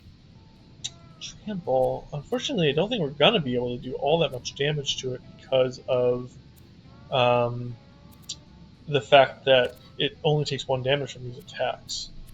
It actually took 2 because of the crit, which is nice. We can grab this food. And then actually giving ourselves extra mana gives us a wet hairball. Which I think will take the opportunity to knock this back into us. It didn't take knockback. Does this not do knockback? No, it just does damage in an area. Interesting. Alright, there's no pickup within range 2 of us. We could just meet Hooker to see if it does anything. Unfortunately, it does not. So we're taking a little bit of unnecessary damage from Mrs. Bug, which is not my favorite, but it could be worse. I think we're just going to pick up the kill here. We'll toss this back to get some burn damage on this Fly Swarm. And then use Haunt to take the kill on this Fly Swarm. And hopefully we'll be able to do enough attacks here between Magic Missile and Burn. We're not quite taking it out. And we're also, unfortunately, not quite close enough to these coins to grab them. Which is also not ideal, but what can you do? Actually, we will be able to take the kill if we can target this guy. So what we'll do here is we'll use Suck to grab this coin, and then we will move somewhere where we can kill this guy into, knock back this guy. Not too bad. We did get a decent amount of attrition damage on our guys, but we have the healing pickups, so I'm not too worried. We broke the cactus, so our tank is now a little bit stronger. Our heal's here for 2 extra. Like, that with Blessing of Spirit for just 4 heal every single turn if I'm not casting spells on a normal build would be really tempting, but this interchange synergy that we have going on is just so good that I just think we need to ignore Blessing of Spirit and try to optimize around the interchange bonus move synergy that we have going on. Enemies taking damage from abilities, dropping random pickups. This potentially could be useful. It doesn't say our ability, but I'm not 100% sure whether this will trigger off of our allies' abilities or not. It could synergize really nicely with the Suck that's on our tank, on our Butcher. Our physical attacks on poison or bleeding enemies inflicting +1 poison and or bleed could be interesting if we could get this started. All the attacks that we're doing potentially could be incredibly good. But unfortunately, it doesn't intrinsically give us poison or bleed, and we don't have any sources of it right now. And Leader, we're spreading out in this battle because of the burn. And Junior Claws doesn't affect burn, which is too bad. Like, burn is a poison and bleed-esque ability, but it just doesn't synergize with 3 claws. I think Thou Shalt Not Covet is the only ability here that really is synergizing with other things we're doing. And as much as Natural Healer, Blessing of Spirit seems potentially tempting, Like that could have been really good with the overhealing ability we had the option to pick up on our Butcher. But I think we'll just take that shot of it, and we'll see if that triggers off of our allies' abilities as well. We want to make sure to put the counter scrap back on Mrs. Bugs. We want to put some healing item back on Schmaniel. We're going into the boss as the next battle that we're doing, so I think we're going to grab a not on Casimir, on a rotisserie chicken to give us multiple sources of heal in case the fight starts to go kind of poorly. And I think the citrus berry, I think we might want to actually take this off. Our HP is 40, so 25% of HP is only a heal of 10. So the snack, or despite the fact that they're not as good in emergencies, I think like doing something like a rotisserie chicken for this fight, again, make sure it just doesn't go like super, super badly. And it gives us like more healing options. The citrus berry we can put back on ourselves if there's like more one-shot potential. And we could consider taking bird feed off for this boss fight, but just picking up more items and more kills I think is better than most of these other things we have. Like catnip baggie could be really, really nice on Lydia. So that's something that we may want to consider for a future boss fight that we may have more trouble with. But I'm not really too scared of any of the bosses that are at the end of the desert right now. So I think we're doing okay. We have a bunch of random items that are not super useful. Our luck stat isn't super high, but it's okay. I think we might try throwing an item in and seeing what happens. So we lost a snack, which I'm not too sad about. We got a crown of thorns, which I have not seen before. Plus 4 thorns is a hat. When we take damage while we have thorns, we lose 1 thorns, and then shoot needles that do 2 damage in 8 directions. That seems like a real double-edged sword to me. Because this could really do a ton of incidental damage that we don't intend to our allies. But the potential could be really nice on someone like Schmaniel, although the plus 4 move is sort of what's getting us all the way across the map into the face of our enemies. Like, Crown of Thorns on Mrs. Bugs, like, it sounds tempting, right? Like, we want her, it synergizes, she wants to be taking damage anyway, but I could see a situation where she gets multi-attacked, like, 4 times, this ability triggers 4 times, and 4 of these thorns go off at some diagonal damage and deal 8 damage to one of my allies that I didn't mean for it to happen. It just seems really risky. Plus, the hats that we have right now are relatively, like, Immunity to Charm, Menace, Fear, and Confusion right now isn't doing much, but in the next couple biomes is hopefully going to really prove its worth. The plus 4 movement is really good, and Confusing Hat, as like, it hasn't triggered a ton on our enemies, as I think probably partially because of the low luck stat of Casimir, but it's not doing much downside to Casimir itself, and he's only going to be alive to take damage once most battles. So I think we're just going to leave this on the sidelines, and we'll wait for, again, a future run where it might synergize better. Moneybag's a weapon. Because of the orb tossing around, we're not going to be using this on this run. It'll be 50 coins when we come back home. Muzzle, this is an insane item on any ranged attacker. I had this on a hunter on a previous run, and it just did so much work, just getting a whole bunch of extra spell casts and losing, down to a muscle stat that we really don't care about anyway. So even if we're not using this run because we have a bunch of really high quality glasses items, we definitely want that for a future run. Basically, spawning 1 coin when it deals damage, this potentially could be really interesting on one of my 2 units that are doing a whole bunch of basic attacks. So we'll see if that potentially could fit. And again, buying items is really nice because we just store them at the house if they don't come in useful right now. And then we'll get ourselves a free level up. Coffin Up is an ability that's castable when we're downed, which is huge. Being able to move our corpse around when we're downed and potentially land on you and inflict madness, cause them some additional damage is great. None of these other things, while on our first turn or first 2 turns, seem particularly interesting for things that we want to be doing. Like, we could do Hush to just try and take 1 unit out temporarily, but just having more options of things to do while we're downed, I think is just what we want to be doing. And then Nail Gun is a weapon. We're almost certainly not going to be using this on this run, Fire shot in a straight line that inflicts 1 thorn, so getting thorns to our enemies doesn't seem great. And we could be using this to shoot our butcher to deal a little bit of damage, grant it thorns, and trigger its 1 damage abilities. So if we had open weapon slots, this could be really useful. But unfortunately, with what we're doing in this run, I just think that that's not going to be particularly helpful. So our glasses slot is actually not the one that's... we actually have a lot of open glasses slots this run.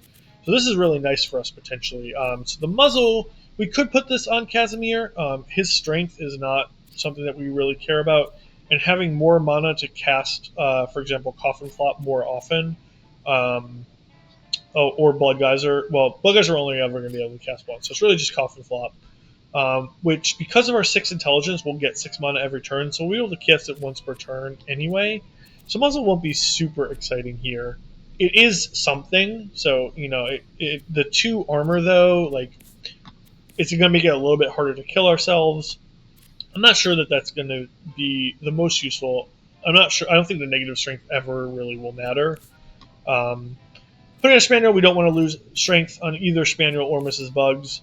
And this Brace 2, I think, has just been really nice on Lydia to keep her very survivable, even though she's a backline unit.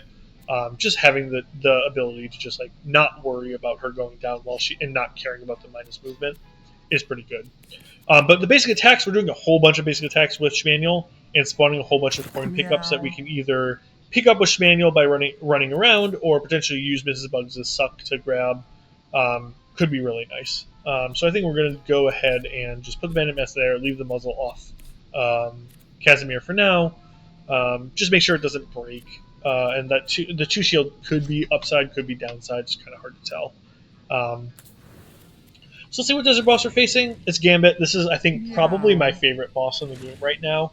This is just such a fun battle. So the conceit of this battle is he's going to roll a die, and whatever the die lands on, it'll do a different attack. So the lower the number on the die, the less powerful the attack will be.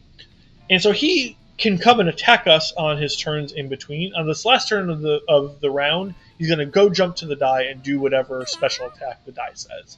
But in between, if the die's on a high number, he's going to come and just do melee attacks on our cats. If the die's on a low number, he might actually run to the die and try to swipe it to re-roll it to a stronger attack. So we need to take a couple different things into account. We need to take into account the possibility that we want to attack the die to get it to a lower number if he re-rolls it to a higher number. But also where we position ourselves really matters, because we can block him from getting to the die and re-rolling it if it's on a number that, like this 2, we would be happy for this 2 to be up at the end of the round. So for me to move Schmaniel somewhere like here, kind of block him off from coming around the cactus this way to re-roll it, is has upside to it in this turn, because it's potentially keeping him from doing something that he wants to be doing. So we're going to spawn a bunch of coins. We're going to burn Casimir, which we're not too worried about. And then I think we will use a charge this rotisserie chicken just to get the full HP. We know we're not going to be healing after this battle anyway, and the first boss fight of the jungle biome is another mini-boss. So make sure at the end of this battle we're at a decent HP is kind of important. So he is able to reach a die going the long way around. But he did punch himself in confusion, which is great. It means that he's not re-rolling this die. So what I think we want to do here is I think we want a leech shot to take out this blackbird. I think we actually probably didn't want to do that. I think we wanted to take the kill with Lydia instead, but it's too late now. I think we're going to come around to the other side here and just Blood Geyser for a ton of damage. We're okay killing ourselves. And then we get a free Coffin Flop on top of Gambit if we wanted. But I think we actually may want to just grab some coins instead. I'm not sure how much damage this is. It already has fear, so it's going to run away. But Madness, it thinks everything is an enemy. Madness isn't relevant in this battle. There's no other enemies for it to have. And just making sure we grab these 3 coins, I think, is probably... Oh, a dead body can't pick up coins. Well, I've learned something. So that's fine. So we definitely don't want to take this die for the rest of this round. So we're not going to Magic Missile to increase our... we're not going to Magnify to increase our area of effect, because we want this to be on 2. So we're just going to unload all of our attacks. Toss our Scalding Orb back over to Schmaniel. And we could move on top of this coin. I think that's probably worth it. Because Mrs. Bugs can attack diagonally, so we're not too worried about where Mrs. Bugs is standing.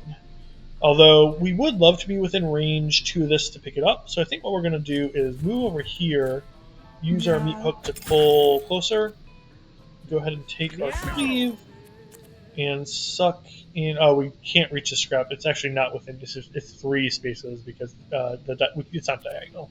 But we can suck in this food right here. And if we wanted to blood magic wet hairball, we potentially could. But I think it's fine to not take that damage.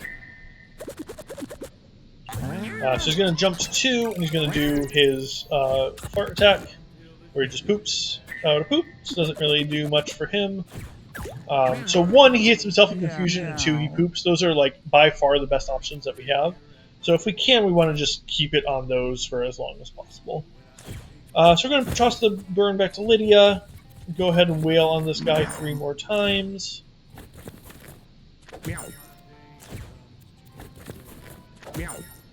And Gambit has 4 move, 1, 2, 3, 4. So if we stay where we are, this is an example of where he won't. 1, 2, 3, 4. He will be able to reach the D6 regardless. So like 1, 2, 3, 4, and then punch.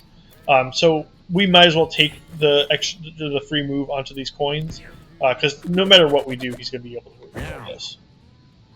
So now it's on a 5. That's one of his stronger attacks, so we definitely want to reroll it on a turn if possible.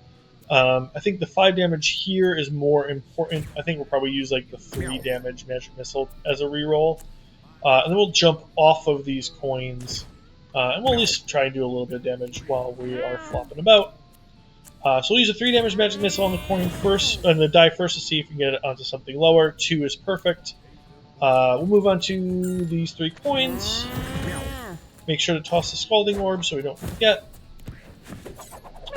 And now, if we can get within range 2 of these coins, that would be really nice, but it looks like we're not going to be able to get there. But we could just meat hook Gambit towards us is probably the better option. It'll push him through the poop, which gives us a couple more pickups that we can snag. So I'm going to go over here onto this pickup. I'm going to suck the rest of these pickups onto us. I actually clicked the wrong tile. That's not the end of the world. And we could blood magic again. Like it's just going to hit our armor and give us some temporary damage. It actually seems like it might be worth it here. There's nothing else to suck though. We're not quite in range of either of these 2. So now Gambit's going to do another poop attack. We're almost certainly going to win this next turn, so we're going to try and prioritize picking up some of these other pickups if we can. I'm not too worried about this 6 because, again, he's at 15 health. So I'm going to go ahead and do 12 damage to him. Moving on to this coin after the second attack. Oh, there's a poop in the way. That's okay. I think I can... Yeah, because I don't have the move. That's alright. So I'm going to take an attack here from Gambit. Took a little bit of damage that maybe I didn't need to, which is too bad. And now, unfortunately, the only options I have are killing him. I guess re-rolling the die in case we end this turn without killing him somehow is fine, because that gives us at least one more chance to get some of these pickups before we end this. Cool. And then I guess we could cough up on it again if we wanted to, but I don't think we do. I think we just want to grab one of these faraway pickups. We can toss the Scalding Orb before we forget. And then go ahead and... Magic Missiling is not going to get this out of the way. So unfortunately we won't be able to grab both of these pickups. We only grab one of them, so we'll prioritize the one that is a little bit better, and then we'll just take the win. So we lost out on some coins, but not too many. We're at 50 coins, so We're not too worried about money. We're at 62 coins now, actually. Cool, and Lydia's got another passive to grab. We don't have any fire element damage right now, and as much as fire immunity is nice, like we could, for example, take fire aspect, be immune to fire, and just leave the fire orb in our inventory for the rest of the run, giving the options for our cleric to like use a weapon again.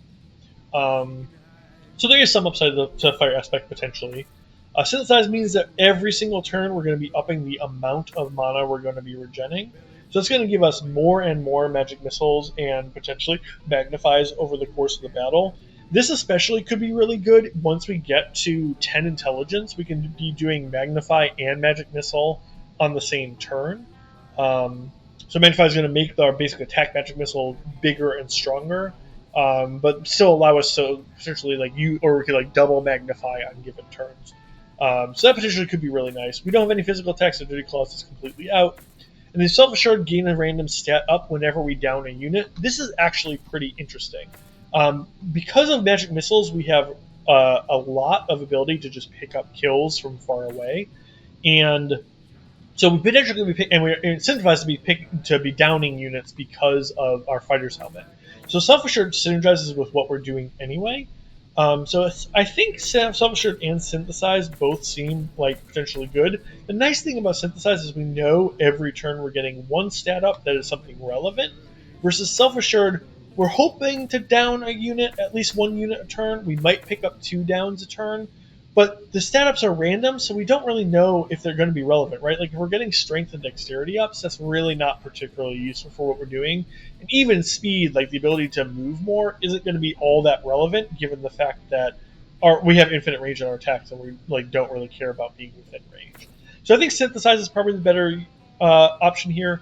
The only other thing to consider is that getting a complete invulnerability to burn for the rest of the run does trivialize the challenge that we're doing by just keeping the burning orb on Lydia for the rest of the run.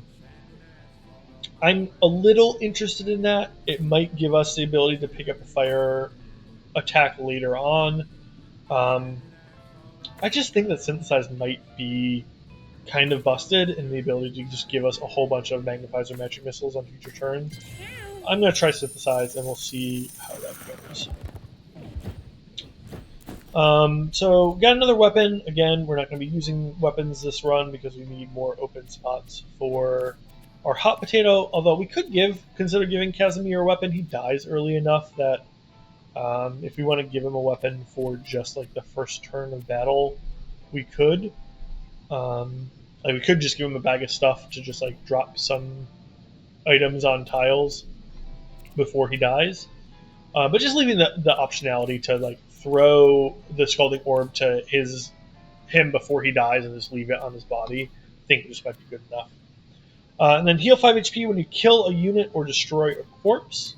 That seems very appealing on Mrs. Bugs. She is picking, or maybe even more so on Schmaniel. He is going around and doing a whole bunch of attacks, so he's picking up a decent amount of kills, and just having some passive healing on him that will happen more often seems really nice. I think we're going to put the 2 charge rotisserie chicken on Mrs. Bugs, try and use this one up before we waste charges on this one, and we can give this one back at full charges on some potential future boss battle. So let's go into the mini boss here in the crater. This is the jungle biome that I was mentioning before. I forgot the name of it. But yeah, the crater starts off with the mini boss. So Infested Pear, this is an example of a place where the tinfoil hat on Mrs. Bugs is potentially going to shine. So these guys, they spawn sprouts onto the battlefield every time they take damage. And the sprouts give them extra turns, so we want to kill the sprouts sort of as much as possible as we're going. But the sprouts have a melee attack in range 1 around them. They inflict charmed on your units, or not charmed, possession maybe? That forces your units to attack each other. It's really bad, it's nasty, we don't want to end in range of them, but having a unit that just can completely ignore that is just really nice. So here I think having Schmaniel move within melee range of one of them to start to whittle one of them down seems potentially useful, but then it's going to take the 5 damage attacks from both of them. I think what it may actually want to be using Schmaniel for is going around and cleaning up some of the sprouts on future turns. So I think here we might just want to put her in some tall grass, get some dodge chance. These guys only move 1 space, so they're not really going to be going all that far. So I think just hanging out here. Unfortunately, no matter who we are giving this burning orb to, Mrs. Bugs is going to be taking some burn. So I maybe should have left myself closer to cleanse it. Although burn is okay on Mrs. Bugs, taking damage every turn is going to trigger her abilities, so it might not be the end of the world. Unfortunately, yeah, I can't reach her from here unless I waste one of my moves to go back. I don't think that seems worth it, so I think I'm just going to end my turn there. So here with Lydia, I think we want to leave this medium scrap pickup for Mrs. Bugs. Mrs. Bugs is not going to be able to go into grass while she's on fire, so I think we're going to take the grass here. And then I think what we're probably going to want to do is magic missile one of these guys and then use the other magic missile on the sprout that it forms. Meow. This is an example of like this sprout could possess adjacent units. I think adjacent is just these 4 directions. But if it had popped up here and then just like been able to possess Schmaniel into coming over and like whacking one of my units a million times and wasting all the bonus moves, that can be really obnoxious. So we're going to want to try and take those out as much as we can. We do have one more magic missile. So we could hit one of these guys again. We have 2 more turns to take out the sprout that gets formed, so I'm not too worried about it. These guys will get 1 extra turn off of that, but again, they don't move very far. And then the Scalding Orb will pass it back over. Fortunately, it doesn't inflict fire on the tile that's directly on, so I don't have to worry about setting my own grass on fire. So here, I think we want to try. Yeah, we can't get in range of this sprout. This rock is unfortunately placed, but we can do reach. So reach will give us the ability to get within range to leech shot here, and if we don't hit ourselves in confusion, we'll be able to take that guy out right before this other Parasaurian's turn, which is great. So that's really nice. And then here, I think we want to grab one of these Parasaurias out of their buddy-buddy zone. That'll give Schmaniel more of a chance to like go in and attack one of them if we want to. The other option is we could get close and wet hairball both of them. But I think we want to save the wet hairball potentially to kill off some sprouts if we need to. So we're going to do a whole bunch of damage. There's a sprout way back there that we can't do much about. We could blood magic, but it's not super useful, and this is slightly out of range to suck. So I think we're just going to leave ourselves here. They're immune to being possessed, so we did get burned. Did I forget to... No, I didn't. I tossed the Scalding Orb back to it. I guess the fire tile may be spread into this space, so maybe we need to be more careful about Scalding Orb not being on units that are in or near grass. So that's something I need to sort of keep in mind on future turns. That's okay. I think what we're going to do here is we're going to toss it over to Casimir. We're okay with burning this fire tile down. And then I think what would be nice is moving to like one of these 2 spots to be able to cleanse both of these guys. But this one requires me to be on a grass tile, which will set us stuff on. Like, I'm going to set these grass tiles on fire as I walk through them. So maybe here would be the play. The unfortunate thing about that is that I'm going to need to like waste yet another move to get within range of something to attack. But that's maybe not the end of the world. I think that's what I want to do here. I just want to like get these debuffs off of my guys to not take unnecessary damage. I'll move on to this health pickup, and then we'll try and attack this guy enough. I mean, he's got 28 health. I don't think we're going to be able to kill him. Maybe using this move to come around this way and kill this spore. Oh, where did we pick fire up from? I guess this space is still on fire, so we'll do another cleanse. Yeah, the space itself doesn't not go on fire. That's frustrating. Oh, I guess I have to use Rally here because I used up my last bonus move. Meow. And it didn't even attack its ally. First, I need to check with its enemies. I got this backwards on a previous run as well. I needed to actually use that on Mrs. Bugs. Alright, so this is going to be maybe a little problematic. We're going to have to come over here to take out this sprout before it becomes a problem. We could try. I was going to say we could potentially try to blood geyser and like fully kill this one. I just don't think that's going to happen. So I think what we want to do is come.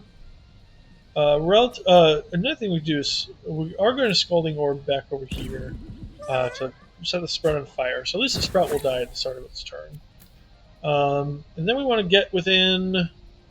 We could do Reach to up our range a little bit, maybe. And then we will do it again because we moved too far away. And hope that we don't hit ourselves in confusion when we're trying to kill this sprout. And it's going to keep the number of extra turns to a minimum. So this Parasaur is probably going to come and attack Mrs. Bugs twice, which is not too bad. If it comes over here to attack Schmaniel twice, it'll take a whole bunch of fire damage. So that's probably not the... I mean, before we can get the best of both worlds, it splitting his attacks is probably also kind of what we want here. Alright, so here I think a wet hairball to set ourselves not on fire. So I am attacking Schmaniel for 2 damage, but it's going to put these fire out so you can get rid of the 2 damage I'm taking. Is that really worth it? I'm not sure it really is. I think maybe we just keep attacking. Another potential option could be meat hooking either the Sprout or the Parasauria. The Parasauria will take like some knockback damage as we pull it back through this way if we move onto this tile, and we'll still have the diagonal attack. I think I like that.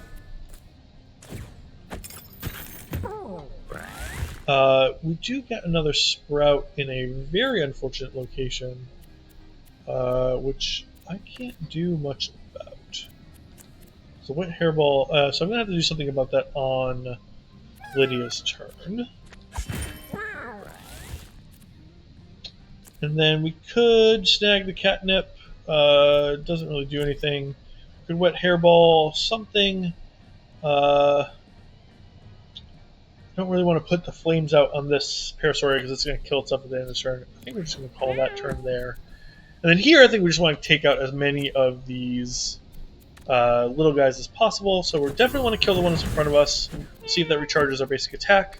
It does. Excellent. We'll keep doing that until our basic attack doesn't get refreshed.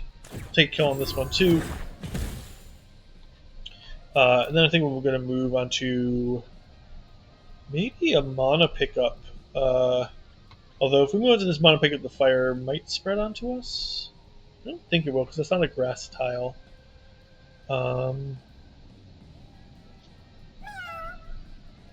Armor. I don't think the armor's going to be that relevant. I think we'll just grab some more mana so that we have the option to do additional magic missiles on a future turn. Yeah, so the fire spread did spread up. So this guy's going to die on his turn, so I'm not too worried about that. Kill a unit or eat a corpse. I think we want to maybe go over... grab some cooked food to get a strength up. We'll remove some debuffs from... we'll toss the fire over onto Lydia. We'll remove debuffs from ourselves because we don't have any interchange left. Meow. And then we'll whack this guy for 7. Now Lydia has another free kill to pick up on a Sprout. Gonna toss this back here and do a whole bunch more burn on the Parasauria. And then it's a little bit risky to do 3 damage here. And it's kind of potentially a waste of mana. I think I might just wait on dealing more damage to this Parasauria because we have... This one's going to burn to death at the start of its turn, but Casimir might not be able to get in range to kill whatever Sprout pops up before this one takes multiple turns. So I think we just want to like guarantee that this one It actually dropped a sprout when it died, so that's a nice thing that we will be able to get rid of here before this Parasauria takes its turn. And then I think it might be a decent plan to coffin flop next to this Parasauria. Schmaniel taking an attack is not like the end of the world, it's 5 damage. But if it attacks us and kills us, we're perfectly happy for that to be a death to take. He did attack Schmaniel anyway. So now we're kind of stuck in these brambles a little bit, which is not great. We can't quite get somewhere to... We could meet Hook for just like the knockback, but again, that spawns a little dude for 1 damage, which doesn't seem all that worth it. I think maybe moving to this coin and then sucking to collect this other coin, or these multiple other coins that we've unveiled, Meow. is the move. And then we have 3 burn on ourselves. I think making sure that we don't take that 3 damage by spending 2 damage is just going to be worth it. And we get 1 additional pickup to grab some armor by doing that. And I think that'll be our turn. So now we're going to go ahead and toss this Schmaniel Orb on Casimir to inflict more burn on the Parasauria. Move behind it and attack it, and then we'll cleanse both ourselves and Casimir of that burn. We could try and cleanse the 1 poison off of Mrs. Bugs, but I think the extra damage might just be better. House Scalding Orb back on Schmaniel for yet another chunk of damage on the Parasauria, and now Blood Geyser will get it within death range. We'll use the Haunt to take out 1 of these sprouts. We'll coffin flop onto the other one. And then the Parasauria is going to die on its turn, so all we really need to care about is getting as many pickups as we can right now. This health pickup will be nice because we're not at full health. We actually, I think, want to use one of the charges of this rotisserie chicken to just get back to full, or close to full. So here, I think we'll just come over here, suck in a health pickup. Maybe we'll try to cleave this coin. Yeah, we can grab it with the heave hook, so that's kind of a nice little option that we have now. And we don't have any ability to get onto this coin, unfortunately. So I think we're just going to leave it there and let that burn to death.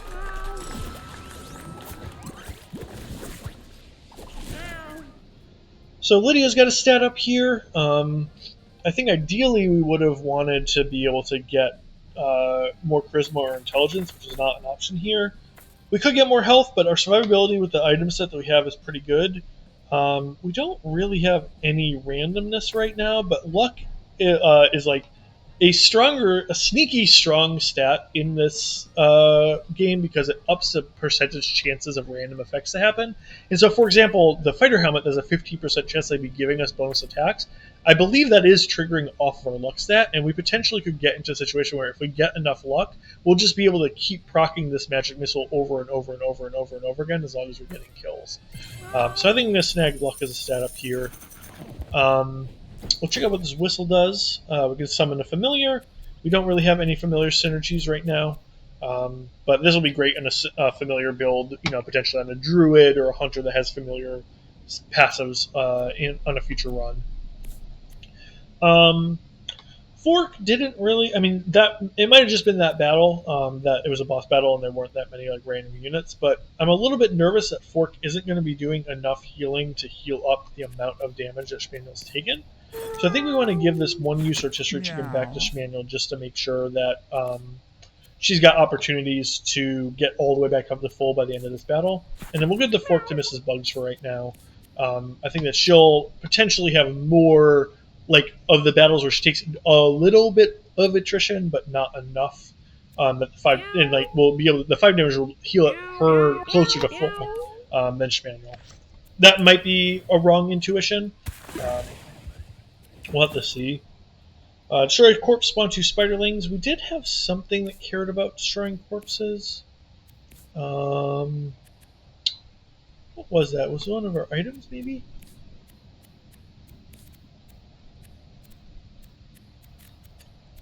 I don't recall. I think we had something that cared about whether we hit something or destroy a corpse, but I am now not seeing it. So maybe it was one of the options at level up that we didn't take. In any case, we'll go into another battle here.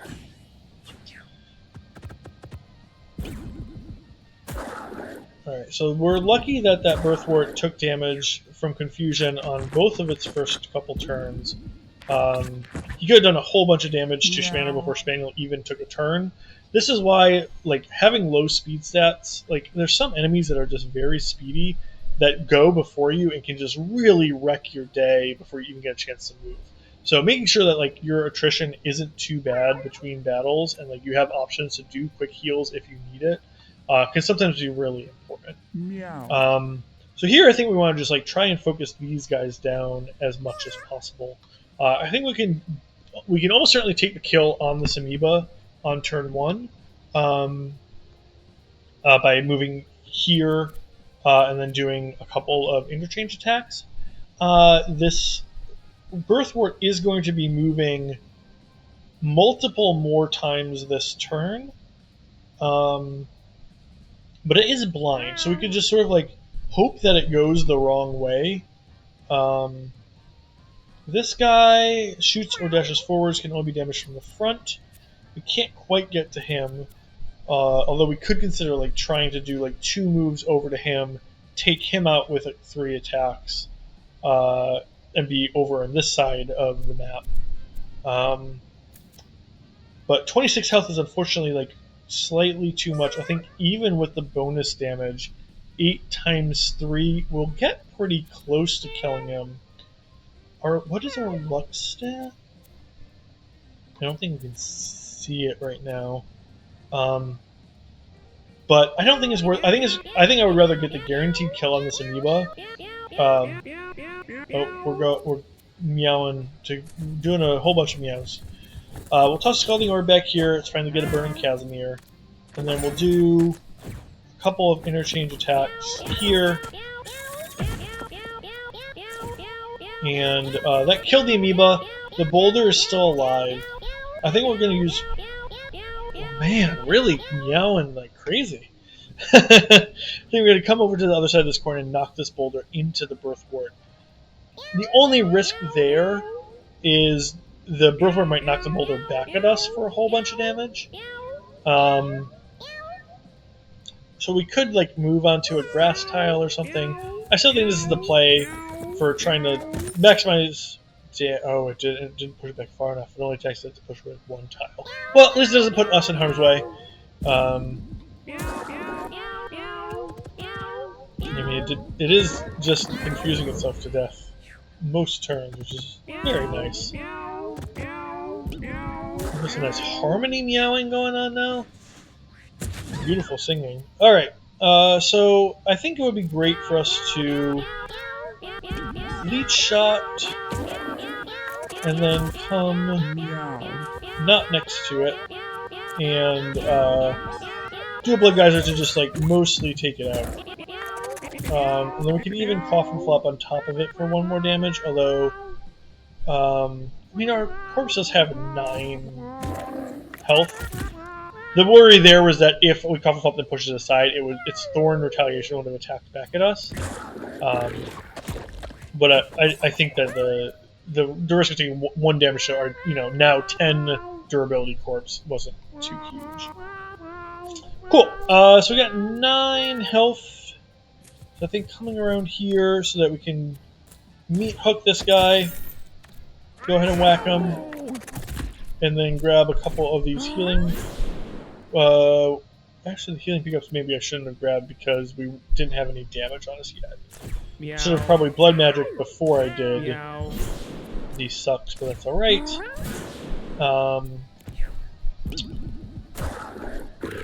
He's going to kill himself in his confusion, which is really nice. And then, man, confusion is really coming in clutch this battle.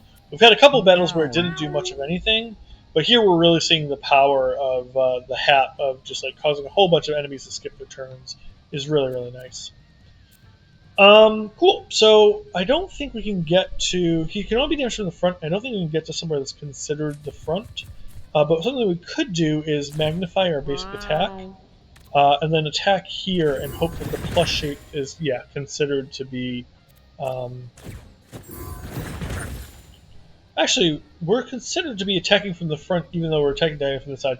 So that's a little bit different, interestingly, from the other battle where we diagonally attacked the Thwomp, or whatever it's called, the desert enemy that can only be damaged from behind. We were still considered to not be behind it when we were attacking diagonally from one space away. So this is a slightly different consideration for if it's considered to be front, which is kind of an interesting difference. So here we've got a whole bunch of coins to pick up and an enemy that only has 4 health. So here I think we have one bonus move, so I think we want to use it to pick up a coin, pick up another coin, and I think just win this battle. We don't win this battle because the Crater Creeper does spawn. I did not remember that had a second form. That's okay. He is going to do a range attack, so we'll take a little bit of damage. And the amoeba is going to break one of our items. And that's a really unfortunate turn of events, because that's a permanent mischance that we now have because we have an amoeba on Schmaniel. But that's the way the cookie crumbles sometimes, unfortunately. We're going to jump somewhere that's not on fire, just in case. And now we have a couple of pickups that we can grab. This coin is the most important. I'm not sure we can get there, though. We could try going here and heave hooking over the top of the Crater Creeper. That might be the move. Just to see if we can get these 2 coins. We did, great. And now we can suck this 1 coin, and now we can end the battle. Kind of this Crater Creeper. So we'll have to see what I didn't see. The message went by a little too quick, so we'll have to see what item Schmaniel lost. It looks like it wasn't the eye item. But if it was the extra bonus moves, that could be really, really bad. We might need to like fully pivot what Schmaniel is doing. Right now we don't have. I mean, like getting more interchanges per turn could be really good right now, but without knowing what item was broken, I'm not sure I want to go all in on even more intelligence. Strength might be nice, just as a base option to be dealing a little bit more damage. Constitution I don't think is all that necessary. Like, we're not super survivable. I am a little bit worried about this, but we have so many healing items that a little bit more max HP I don't think is going to matter. So now we'll see how bad this is. It's potentially going to be really bad. It's really bad. So we lost our Obi. So we lost the item that's giving us the bonus moves. So now our interchange is going to be much, much worse. We did gain +1 brace and 4 shield, but we now have a 10% mischance. So we're really going to be on the struggle bus with Schmaniel now, which is really unfortunate. I don't really know exactly how we're going to change this build, but we might need to be more of a just pure support where we do more cleanses, more healing our allies, which is going to be a little bit of a struggle, right? Because Scalding Orb is going to that's going to require us to be close to our allies, much closer than we have been before. So Scalding Orb is going to be a lot harder to manage. So this is a place where, like, if we had taken the fire immunity earlier instead of synthesize, that would have been really nice now to like be able to pivot Schmaniel to something more useful. So this is just an unfortunate break. There wasn't much we could forgetting that there was a phase 2 of that enemy is kind of what got us. But it was kind of an unfortunate break that it spawned an amoeba right next to us, and then an amoeba got a turn to move and attack, and it attacked and took over our most important item slot. So not the best turn of events. Something else we could look into is like whether there's a passive item here. that could make us a little bit more useful. Like we could start, summoning more familiars, I guess. Which might just be like if we're not getting into basic attack range, like we could also take this off and see if there's another. Like we could put Big Rock Mask back on Schmaniel. The ton of move isn't quite as important. Quite as important now. And we could sort of turn Schmaniel into a frontline tank-y unit instead.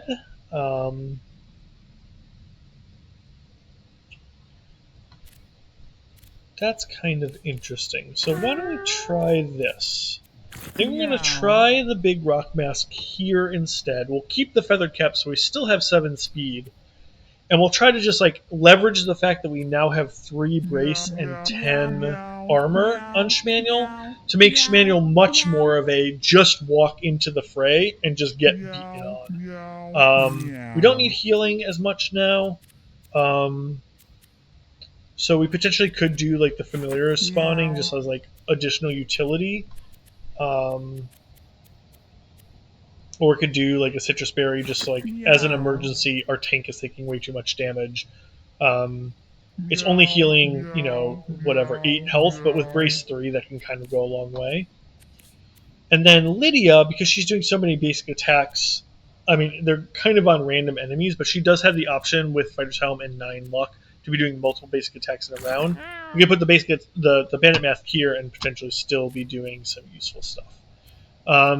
Lydia is now less survivable. She still has 8 armor, so it's not like the end of the world. But we will need to keep in mind that she doesn't have the brace 2 anymore, so she isn't like we do need to like make sure she's not in vulnerable positions. I think we want the Scalding Orb to start on Casimir, because Casimir tends to. Maybe we don't want to start. I think throwing it to Yeah, I was gonna say because we want to throw it to units that are next to Casimir most often. Because Casimir being burned is the least important, and so throwing it to Casimir is the least likely thing that we want to do. So having it start on Casimir, I think, is probably the best case scenario for us. I think we're leaving the muzzle still off of Kaz. We could consider putting the muzzle onto Lydia to give her a little bit more survivability and a little bit more mana regen. I think that might just be nicer than getting some extra basic coins. And then the Bandit Mask and Casimir. Casimir does do a couple of leech shots at the beginning of battles sometimes, and we'll get a little bit of value out of this, more so than Muzzle, I think. And the extra Charisma and Constitution could start doing a lot of work if we can start getting some, like double magnified magic missiles off, for example. So we've got some Restless Dead. We got zombies that are spawning at the end of each round. I think that's not going to affect what we're doing mostly. We have the ability to like take kills on units at range. So these guys are going to try and suck rocks in to gain Brace and Shield, and their melee attacks inflicts on them spawn more rocks. We've got some rock heads that are blind and will spin and trample around, and then I think we only have this one rock on the battlefield to start. So ideally we want to like kill this rock before these guys suck them in. We also have this 18 damage melee attack if we can get somewhere, which we really can't right now. So I'm not too worried about being in harm's way. If we die, we're totally fine with it. So I think we might just want to go ahead and toss the Scalding Orb onto... This actually may be a battle to eat the Scalding Orb, because these two guys, if we toss it to them, they're going to be on grass tiles that may set on fire when I toss to units adjacent to allies. So actually, I think if we toss it to Schmaniel, none of these three are grass, so I think we're okay here. Yeah, we were, which is good. And then we have 2 options. We could just go... we don't have 2 options. We only can move to one of these 2 slots. So I think we're going to move to a tall grass tile that's not in line with a small rock. I guess these guys do spin attacks. So he might spin attack here and still knock this small rock into us. So maybe we just kill the small rock. We'll go into the tall grass tile, leech shot the small rock.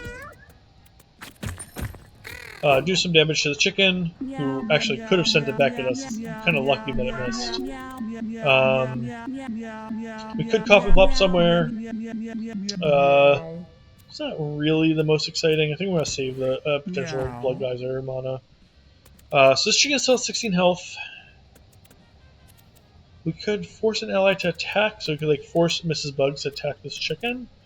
But we also could just leave ourselves on Blessing of Spirit now that we're more of a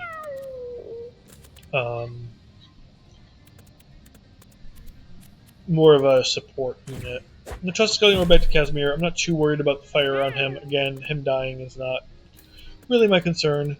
There are 2 chickens here, so I could go into this grass tile between them, attack the far one, and then rally to attack the near one. That seems okay. Can give it a shot. We missed it. That they are in tall grass, so there's not much we can do about it. Oh, and that's not a 2-range attack; it's a diagonal attack, so that didn't do much. That's just kind of a waste of mana, unfortunately. He's gonna attack through that chicken to attack us. He's gonna take Casimir down to 1 and stun him. We are fine with him killing Casimir here. Him being dead means he can actually take a turn as opposed to being stunned. He now has Brace, which is not the best. This one is almost dead though because of that confusion damage and his ally attacking him, which is really nice. So he's also going to grab some... Oh no, he's going to stun himself, which is excellent. Cool. So that could have been a worse turn for sure. I think this Tremblow, it might be our biggest threat. This one is stunned and is going to skip a turn, so it's not going to take any more turns this round. This one's down to 8 health, and we might be able to take it out with some long-range attacks from our corpse of Casimir and Lydia. These guys are blind, I'm not super worried about them, so really it's this Tremblow that's the problem. So I think what I might want to do is move... there is a small rock still. But the units that are pulled gain trample, so I should be able to pull it over this small rock all the way to me. So I think what I want to do is go to this corner, meat hook this guy all the way towards me, trampling through a bunch of fire, and then just wail on him using Suck to pick up this. And this one-on-one battle I think I'm happy with because Brace is least good against single target large damage attacks, which is what I'm doing. So this one is going to suck the enemy closer, which I am not too sad about. I took very little damage on Lydia from that. And now between the bonus magic missile and this magic missile, we can kill this Tremblow, which I think is the move. The chicken is stunned, so we'll have another turn to deal with it. This chicken hasn't taken any damage. It might try to escape. The other option is Magnify plus a magic missile to do a little bit of damage to this rock head, but I think picking up the kill and potentially getting an extra magic missile is worth it. The extra magic missile would let us attack this chicken, for example. We didn't get it though, but that's okay. While we are here, we could give monetization unit. There's really nothing that we want to do that to though. We're just going to snag this coin. Let's try and smack this rock away with Rouse. It didn't work, but it's a 0 mana. This is a free play. We might as well try it. So this Tremblow attacked us for a bunch and is going to gain another brace. So it's not the best. He's going to punch us up with a trample dashing. That's excellent. And then he did get a trample dash off and hit Lydia for a little bit of damage. But he did a little bit of damage to this chicken as well, which is kind of nice. So Casimir's got 5 damage on anything. I think that's going to be to take one of these rock heads out before it can take a turn. It's not really all that helpful on the Tremblows. Fear makes them move away, so that could potentially be nice to make Mrs. Bugs a little bit less ganged up, but she has enough scrap over here to nom on that I think that she's going to be okay. So I think the question is whether we want to take the kill on this chicken to give ourselves an all stats up and a bonus item. I think we want to take that all stats up with someone else like Schmaniel. So I think we want to kill one of these rock heads. I think this is the more dangerously positioned one because it's near to where Lydia is going to end up. And we're going to just keep this scalding orb on our dead body, which is great. We're perfectly happy for that to be the case. He's going to suck in a rock. It's not the end of the world. Meow. Alright, so here I think we want to kill this chicken. We could get ourselves another basic attack, but there's nothing to attack right now. Cleanse, unfortunately, our Mrs. Bugs is stunned. Cleanse is going to take one burn off of this Tremblo, but I think it's worth it to make sure that Mrs. Bugs gets a turn. So Cleanse, we are one space away, so let's move into some more tall grass and do a Cleanse here to make sure Mrs. Bugs takes a turn. When I say make sure, I mean hopefully, because I think Mrs. Bugs is going to take at least one more attack, potentially two, before it takes a turn. But there's not much we can do about that, unfortunately. That one ran away to just eat a rock, that's fine. This one is going to stun Mrs. Bugs again, that's unfortunate. Oh, that's right, again, these guys break into another form, they don't get killed. This is a little scary. Mrs. Bugs got unstunned, so that's nice, but it's a little scary how much HP we still have among these guys. Like, these two guys still have a bunch of HP and are going to be taking some more turns. Oh, she got unstunned by skipping a turn. Right. So something we might want to consider doing here, for example, is magnifying our basic magic missile to be able to attack both these guys, just to start like chipping down their health before they get invincible. Although we could pick up a kill on this chicken, magic missile, a single small magic missile on this one, and hope to recharge our basic attack off of that. But we don't get there. Huh. Yeah, this battle is not going super great. We don't have a mana pickup anywhere. So I think knocking the helmet off of this guy is probably just our best move. And then again, continuing to stay in tall grass where we can.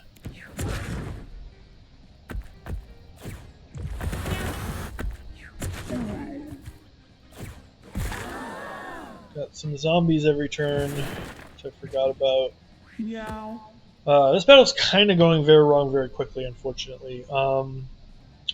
So, we're going to, I think, take the risk of moving into some fire behind one of these guys so that we can start dealing some damage on them.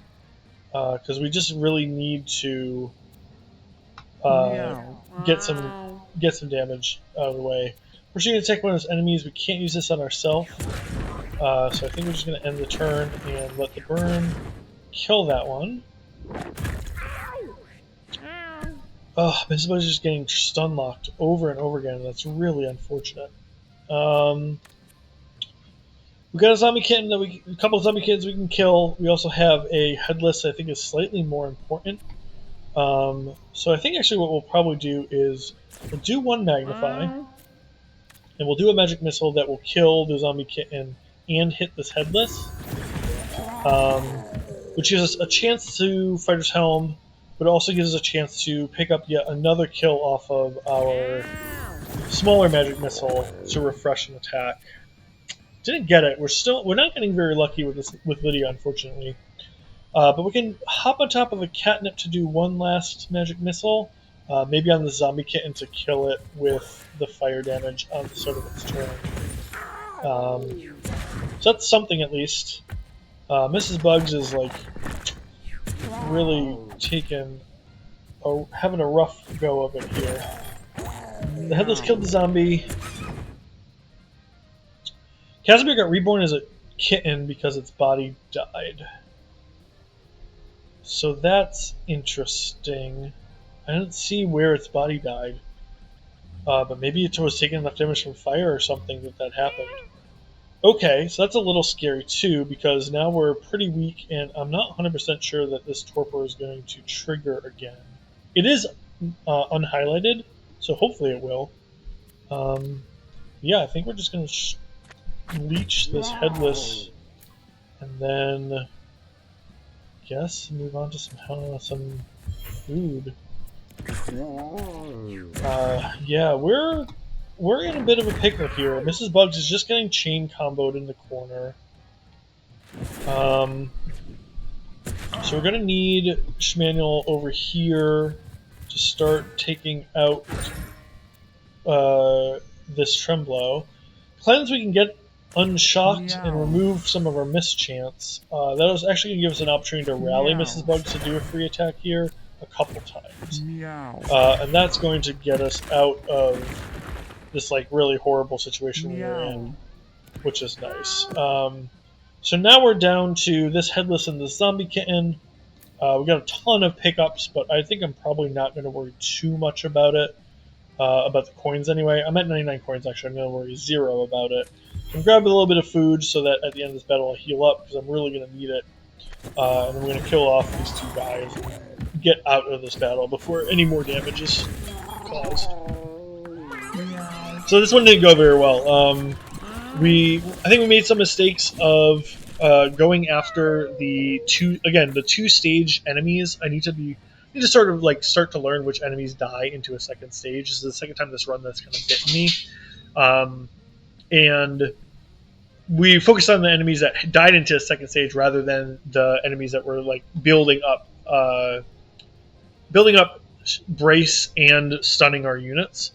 And it's unfortunate that Tin 4 had stun is one of the few negative abilities that it doesn't block.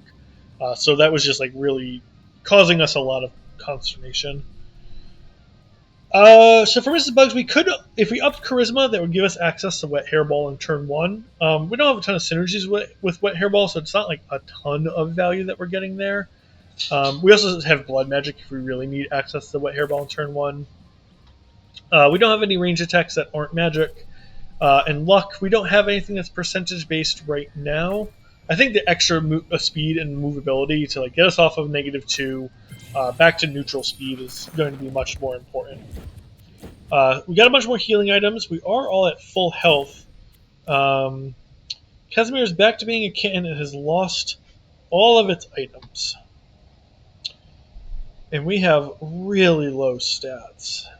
So we might have to go home, unfortunately, after this. First of all, we've lost our quest item out of that. So we have no opportunity to go to the moon anyway. So the upside of that is we can equip a bunch of weapons. The downside to that is, first of all, Casimir is really weak, and second of all, Casimir is going to start taking injuries again because we've lost our immunity to injury item. So we might not want to be doing Torpor quite as much. Unfortunately, our max HP is pretty sad too, so we just really don't have a lot going on. I mean, it might be fine for Casimir to die and accumulate injuries because it's not going to be a very useful unit anyway. So we have to figure out exactly what we want to be happening here. I think we're going to be giving rotisserie chickens to all of our pals. I think Birdseed is no longer the plague. I think we really need to start focusing on making it at least surviving with a cat or two through this run and getting back home safely. Of these items, most of these weapons are melee attacks, which is not super helpful for Lydia. I think Bag of Stuff to be able to spawn pickups is like going to be the only thing that she's going to be wanting to do. We still don't have any glasses here. We could do the stun-based attack. That's probably better on Schmaniel because of the fact that she at least has some amount of luck versus the 2 luck on our kitten. Knockback 1, that is probably most useful on Casimir, just like to try, because we can use this 3 times a turn, so at least we'll pick up 3 damage plus 2 5 damage a turn is like better than very, very little. Moneybag is a stronger attack, if I remember correctly, than the pipe. But I think like we're just hoping to like hang on and survive and use this as meta upgrade. We give Casimir some health regen or the ability to find more consumables, and when we use consumables, we're going to equip new consumables from our backpack. So like that'll give him more rotisserie chickens out of our bag, I guess. Doesn't seem all that helpful. I think the health regen might just be better. We'll give him fresher movement or gain slow 2. And we don't really need to be moving much of places. I guess healing ourselves up off of Blood Geyser might be important, so I think just giving ourselves a healing item. The backpack might actually be the move. And then we can, potentially with Pinwheel or our very weak attack, kill some corpses, get some spiderlings. Not a lot of great options, unfortunately. We just kind of got bodied in that battle, and losing Casimir and losing our quest run just wasn't great. And now Casimir has immediately goes into a event where we don't have any good options. We're going to hope to sneak by, but we're probably going to, we're going to get webbed for the start of this next battle. Luckily, Casimir's basic attack is pretty worthless anyway. Small meteor lets us heal ourselves for 1. I don't think that's any better than any of the items that we've given to our units. So here, getting some crit chance on a hat can't hurt. +2 health regen. It actually potentially could be useful on Casimir to make him more of like a health regenerating tanky unit. And some dodge chance could be really, really nice. And then we'll level someone up. So we've got a huge attack here. We are using a lot of our mana on sort of being far away from stuff and just magic missiling from a distance. Teleport could be useful to just like get out of harm's way. Honestly, a stun is only once per battle, though. I was gonna say being able to just like we're already attacking units at far range, and if this was more than once, being able to just like stun a boss and try and stun lock it while we're far away could be really nice. Honestly, though, with the ability to synthesize and just like gain a bunch of extra mana, we have a ton of max mana with charisma. I think just having the option to Mega Blast, we don't have a bunch of damage output. We've lost kind of some of our main damage dealing options this run. I think it's important that we just like have some way to get back into damage dealing territory. Crit chance, I don't think it's particularly useful on Casimir. It might actually be more useful on Mrs. Bugs. I think at this point we are going to have to just play around some of these abilities and try and use our damage to get out of this run. I think adding dodge chance and health regen, giving ourselves. Where was the health regen on the item? Yeah, the health regen was on this water feeder. So we won't give the dodge chance here. We'll keep our multiple sources of health regen because those stack really nicely, and those work nicely with Blood Geyser. To keep ourselves, hopefully doing this like once every other turn. Half of our max HP is 12 damage, so like once every couple turns we can do it. And unfortunately, there's no one really that we want to give dodge chance to. Actually, the rotisserie chicken might just be better to do.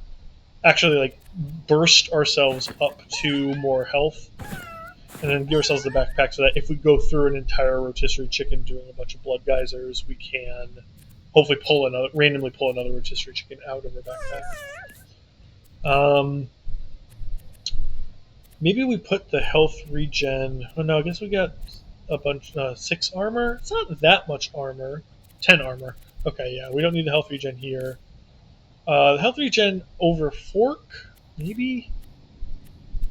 And we've got a bunch of armor here as well. This rotisserie chicken probably isn't that useful. Give her the one. I think we'll keep the 3-use one on again.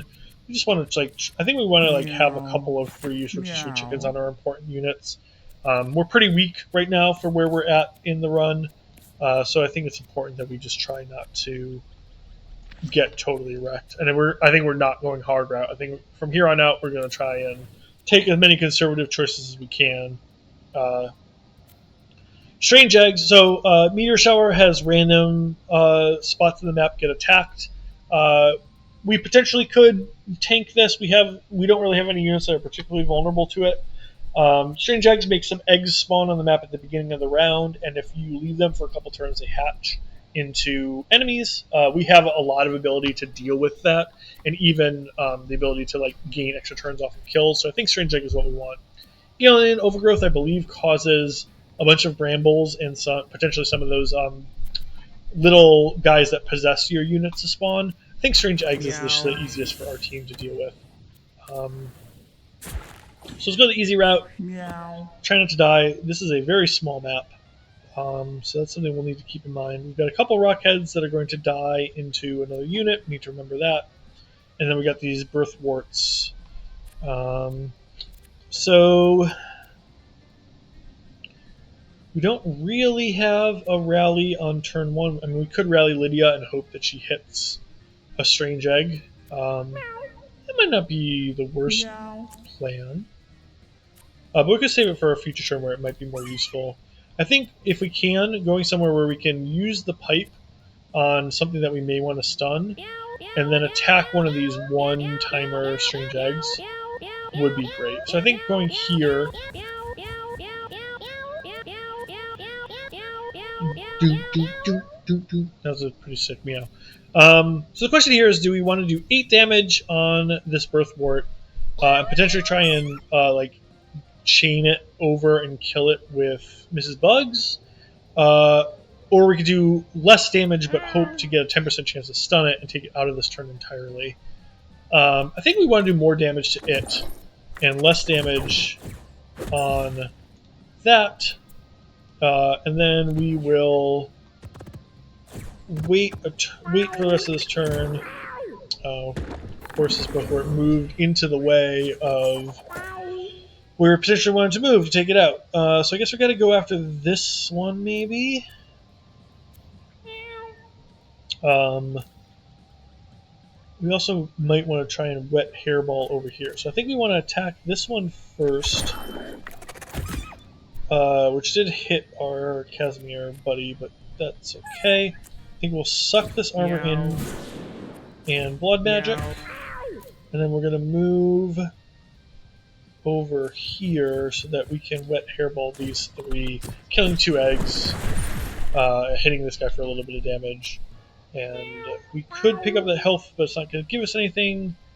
I think we can pick up the rock, so I think we'll just call that a turn.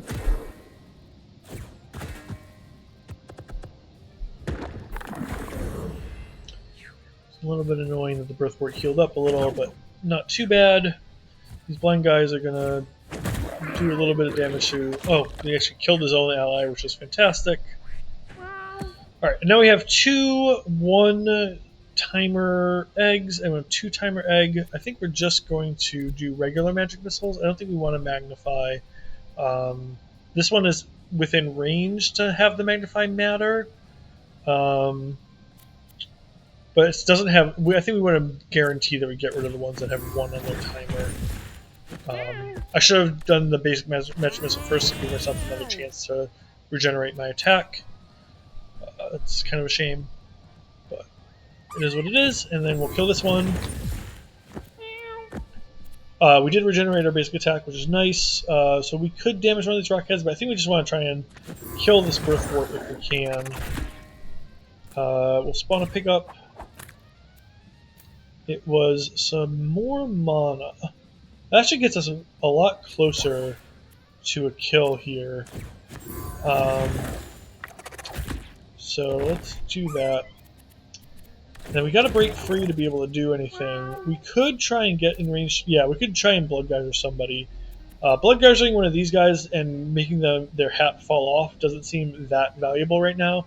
I think we just want to come over here and pick up the kill on this guy. It does waste our pinwheel. We are going to rotisserie chicken here just for safety. And yeah, I don't think we want to knock any. Well, we could. Oh, actually, we have the spider hat, so we do want to be attacking this corpse. Destroy it. Gives us a couple of spiders that might help add some damage onto these guys. And then we're getting some rot, which is nice. Some rot flies that will help us out. Fortunately, these guys being blind, they're just completely missing, and this zombie kitten spawned in a fairly advantageous place for us. Cool. So again, we don't really have an ally that we can attack. We could rally Lydia again. If we wanted to, we could run over here and attack this rockhead down into its next forum. think that's probably the move, because then between this and Miss Bugs, with all the 50% chances, we'll hopefully like get it down to the point that we can hopefully uh, take it out somehow. Because we're going to not do some of this damage, but hopefully we'll pushing this boulder into it, for example, will be a way to get that to happen. Could cleanse our 10% mischance off ourselves. I don't think that that really has any downside. We can't reach anybody else, and we can't reach anybody to rally, so we're just going to call it there. So now we have a couple options. So we've got this zombie kitten over here. We've got this guy at 7 HP. So one thing we could try to do is we could try to like wet hairball here, push the boulder out of the way, and then try to meat hook this guy out of the grass. But if we meat hook him, we just meat hook him into different grass. So that's really helpful. Another thing we could do is we could wet hairball here and hope that this gets pushed into the headless to kill it, and then that allows us to move over to attack the zombie kitten, or maybe even go after this rock head instead. I think I like trying that. I guess that was not considered an attack to push the boulder, so that's kind of a shame. So I think we're just going to pick up a food instead. We can blood magic, grab a food, grab a coin. Meow. And then I think we'll just move back here and start working on this headless that we can't really reach any other way. We can either grab a coin or some armor. We might as well grab the armor. Again, we're at like 60, we have so many coins. If we survive this, we're going to get a whole bunch of coins back home, and I would rather the slightly higher % chance of getting home. So I guess those rotflies were enemies of us, which I didn't realize one of our guys had a rotfly status on him. I guess he did. So we're going to move on to these coins because we don't need to be anywhere particular. We're going to try and kill one of these guys with a pair of magic missiles. And that picks up another magic missile for us. That's great. Because these guys can't miss, we're going to try and take out as many of the units in the grass as possible. We'll spawn another pickup somewhere. We'll give a little bit of mana to Casimir. We actually refreshed our basic movement, we refreshed as well, so we might as well grab another coin. I don't think I'm going to be taking an attack from that guy way over here. And likewise, I don't think Casimir is going to be taking any attacks. We might be able to... No, we can only up our reach 1, so I think we're just going to kill yet another corpse to get some more spiderlings, and we'll coffin flop onto these coins. All that good. Here's the other spooter. Or other zombie, I should say. So here, we are not quite in range to have Lydia attack an ally. So I think we're going to come over here to grab a coin, and we're going to rally Lydia a couple times to have her get some damage, because we weren't able to get damage otherwise. We'll melee attack this other coin while we're here. We'll actually try and pipe. Yeah, using weapon attack melee attacks doesn't actually pick stuff up, unfortunately. But from here, we can suck in some of these coins that are near us. We can move to here, which is diagonal to our cat friend. Hopefully not miss. We did miss. It's too bad. So let's grab this scrap. Or miss grabbing this scrap. I guess we'll just cleave it instead. And then we'll just hope that these spiderlings finish the job. Unfortunately, not quite. But we have Lydia to finish things off. Spawn another pickup, see if it's a coin. It is. Fantastic. Grab a coin. Totally whiff an attack because we clicked wrong. That was a brutal misclicks, unfortunately. Cool. That was not as bad of a battle. It's nice to have an easy one. So I think again we want to kind of be doing some more generalist support type stuff here. Fury Heal, we don't really have the luck for Fury Heal. It's not going to be hitting that many times, and we don't have anything that synergizes with healing. Something like Convert, I think, could be really nice. Being able to like go up to the enemy's strongest unit and just have it behave like it's on our team for a couple turns seems really nice. Weakness in an area is good, but we have tons of crowd control. I think right now what we're really worried about is enemies that are single enemies that like individual large powerful enemies, and Convert is just going to be our best tool to deal with that. Got a Kilo Cabinet to restore all of our mana. I think that actually might be what we want on Lydia, so that she can potentially start doing some Mega Blasts early on in the battle. And we've got a boss fight that we're headed to. These beggars do sometimes give me nice items that will help for future runs. I think I will do a max donation when I have the opportunity, and we'll see what happens. See what we get. So for this necklace is just more dodge chance. We have one already, and we didn't put it on anybody, so it gives us more options for future runs. It's not the best item. Two Spades doubles our 1 and 2 casts 1 and 2 mana spells. I don't think we really have any. We have a Suck that I don't think it really does anything, and nothing else costs less mana. So we got a pit of snakes. We're going to try and charm some snakes, maybe get a snake ally for this next battle. We did. Fantastic. Alright, we'll see if we can get out of this battle alive. Crater Maker is a little bit scary with an underpowered set of cats.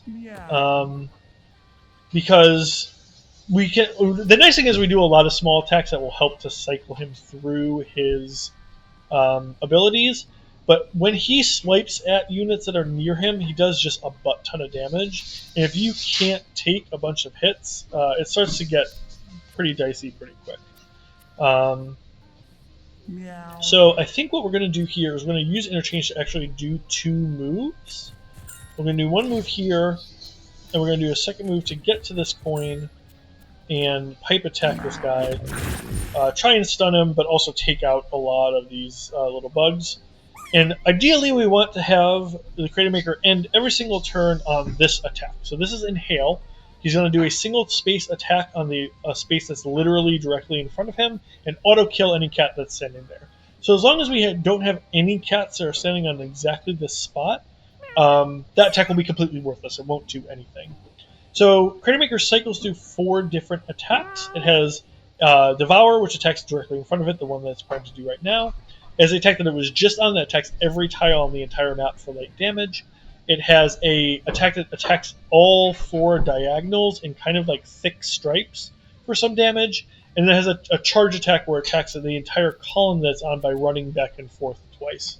All 3 of the other attacks do enough damage that we basically would never want him to be doing them unless we don't have any cats in range of them. And they all have big enough area of effects that's really hard to get all of your cats out of their area of effects. So generally speaking, trying to get him onto Devour, doing 4 attacks, make sure we have 4 attacks to do is important for Crater Maker. We're going to remove our negative 10% or 10% miss chance, and then we're going to try and bop on over if we can. Unfortunately, we are really not moving very far, and I don't really want to meat hook him towards us, because that'll put Schmaniel on the side of him and start taking damage from him. Because every time he gets hit by attack, he shoots off damage to his sides. So I think what we're going to want to do here is move close to these pickups. We're going to meat hook this guy, this strange like towards us, to kill it. And then we'll be able to suck in these coins that are nearby. Call that a turn. Our snake buddy is going to, I think, just hang out in some grass for right now.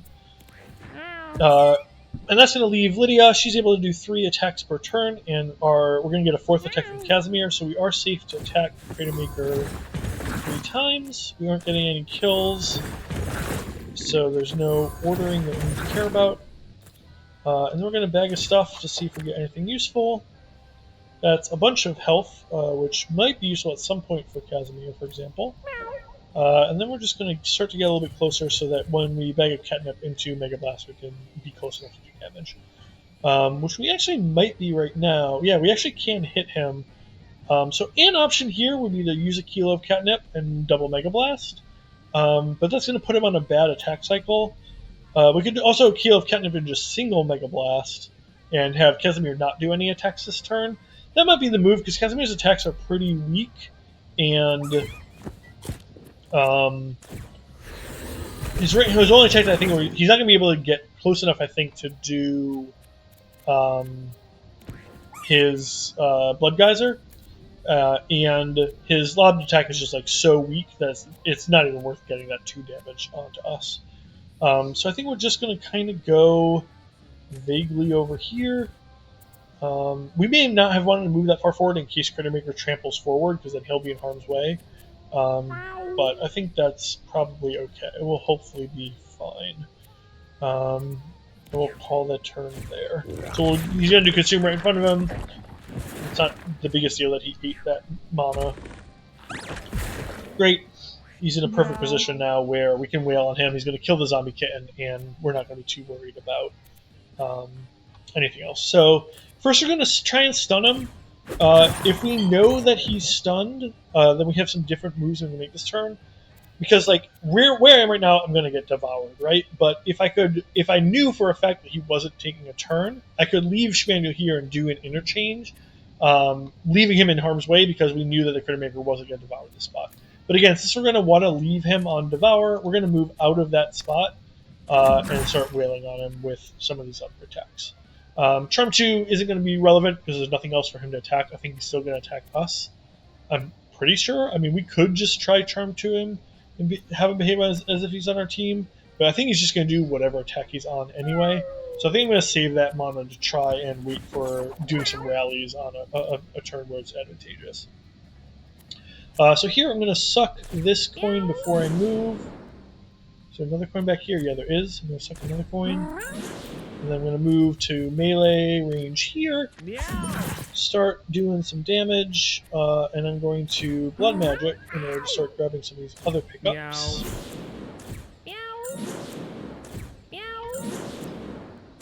Meow. Great. And I guess I could meat hook this coin as well. There's no harm in that. So we got a snake. We could honestly, I'm not sure that the snake is going to be all that useful for us. So I think having it just like go do 2 damage and get devoured might be perfectly fine. I'm not too sad about it.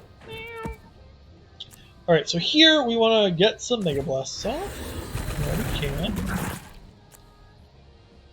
So we have to do 4 more attacks to cycle it through. So if we were to do Mega Blast here, I don't actually think we have enough attacks at that point. But we could do Magic Missile, Magic Missile, Magic Missile, and a ranged attack from Casimir. Casimir doesn't have a good spot to go for a melee attack right now. So the other option would be just to save the mana for more of a Mega Blast and just chill here and not attack at all. We're at 214 health. I think we want to just keep whittling it down. I think we're going to do 4 attacks. 2,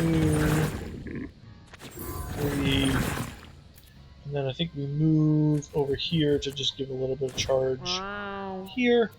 We'll drop a pickup for the sake of it.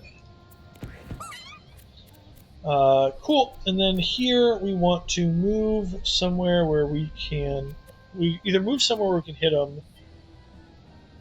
Honestly, it might not be the worst idea in the world to go Blood Geyser because we'll take 1 counterattack, but we're already going to take a bunch of damage that we're going to want to heal off anyway.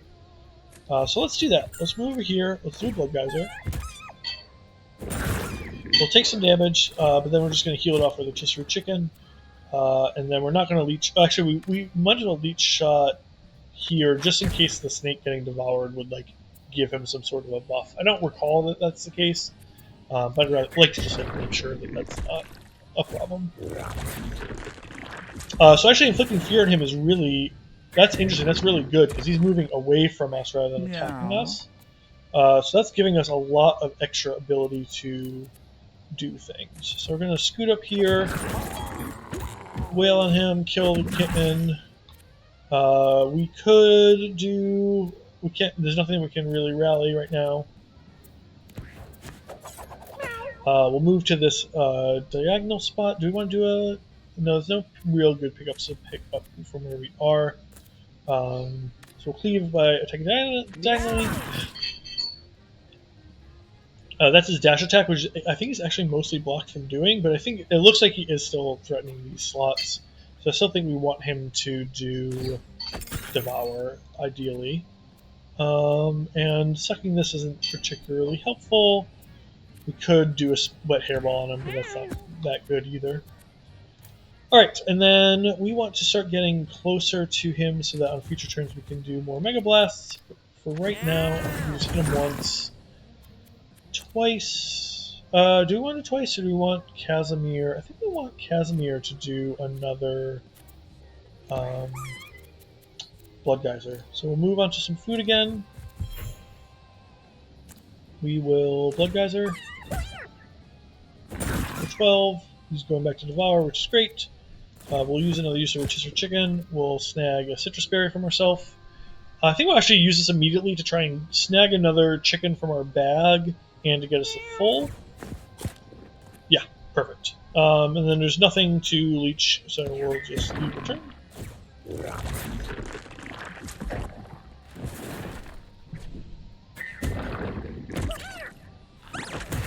Yep, so that's the high damage attack that we generally would like to avoid. So here we finally have some good rallies. So we're going to rally Mrs. Bugs a couple of times. Again, kill this free kills on the zombie kitten is fantastic. We're going to see what we can do about stunning it. No dice. Oh, it is stunned. That's great. So it's going to skip its next turn. So that's huge. That means that Mrs. Bugs doesn't actually need to move at all. We unfortunately don't have the mana to do a swap, but we can just go ahead and grab a coin. So yeah, so we can just really wail on him here.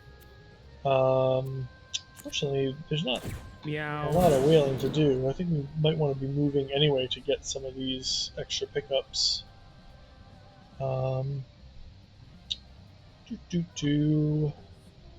Yeah, I think just like being able to snag both of these food are just more valuable than we were. I don't think the meat hook is doing much or anything. We could grab a scrap, I guess. Or sorry, no, we can't grab a nothing.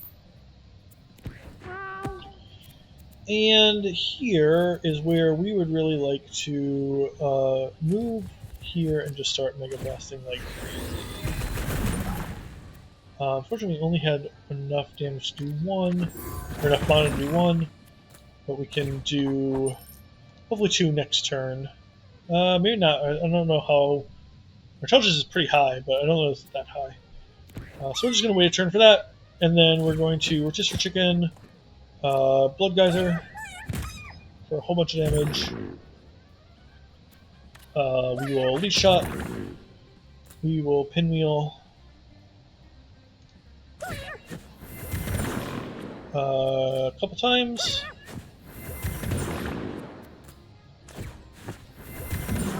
And then we'll use another Rotisserie Chicken to get back to full and grab another coin. Nice. So that's a pretty good turn. Really took it out of... Taking it out of attack cycle was really, really nice there. And now I think we're going to be pretty close to being able to actually kill it. So let's go ahead and try to get that done. No stun this time. We could try charming it to see if that'll affect it attacking the zombie kitten somehow, but I don't think it will. I think more importantly, 1, 2, 3, 4, we can come over here and pull this towards us to make it sort of vaguely in range of attacks from multiple sources. We could like wet hairball to hit it if we wanted to. Honestly, I think maybe we just cleave to get it out of the way. We'll do a wet hairball to do a little bit more chip damage here.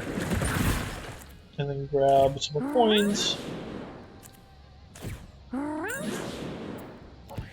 and then we'll really just rely on getting up close and personal and doing some Mega Blasts and Magic Missile shenanigans. Great! So actually that worked out pretty well.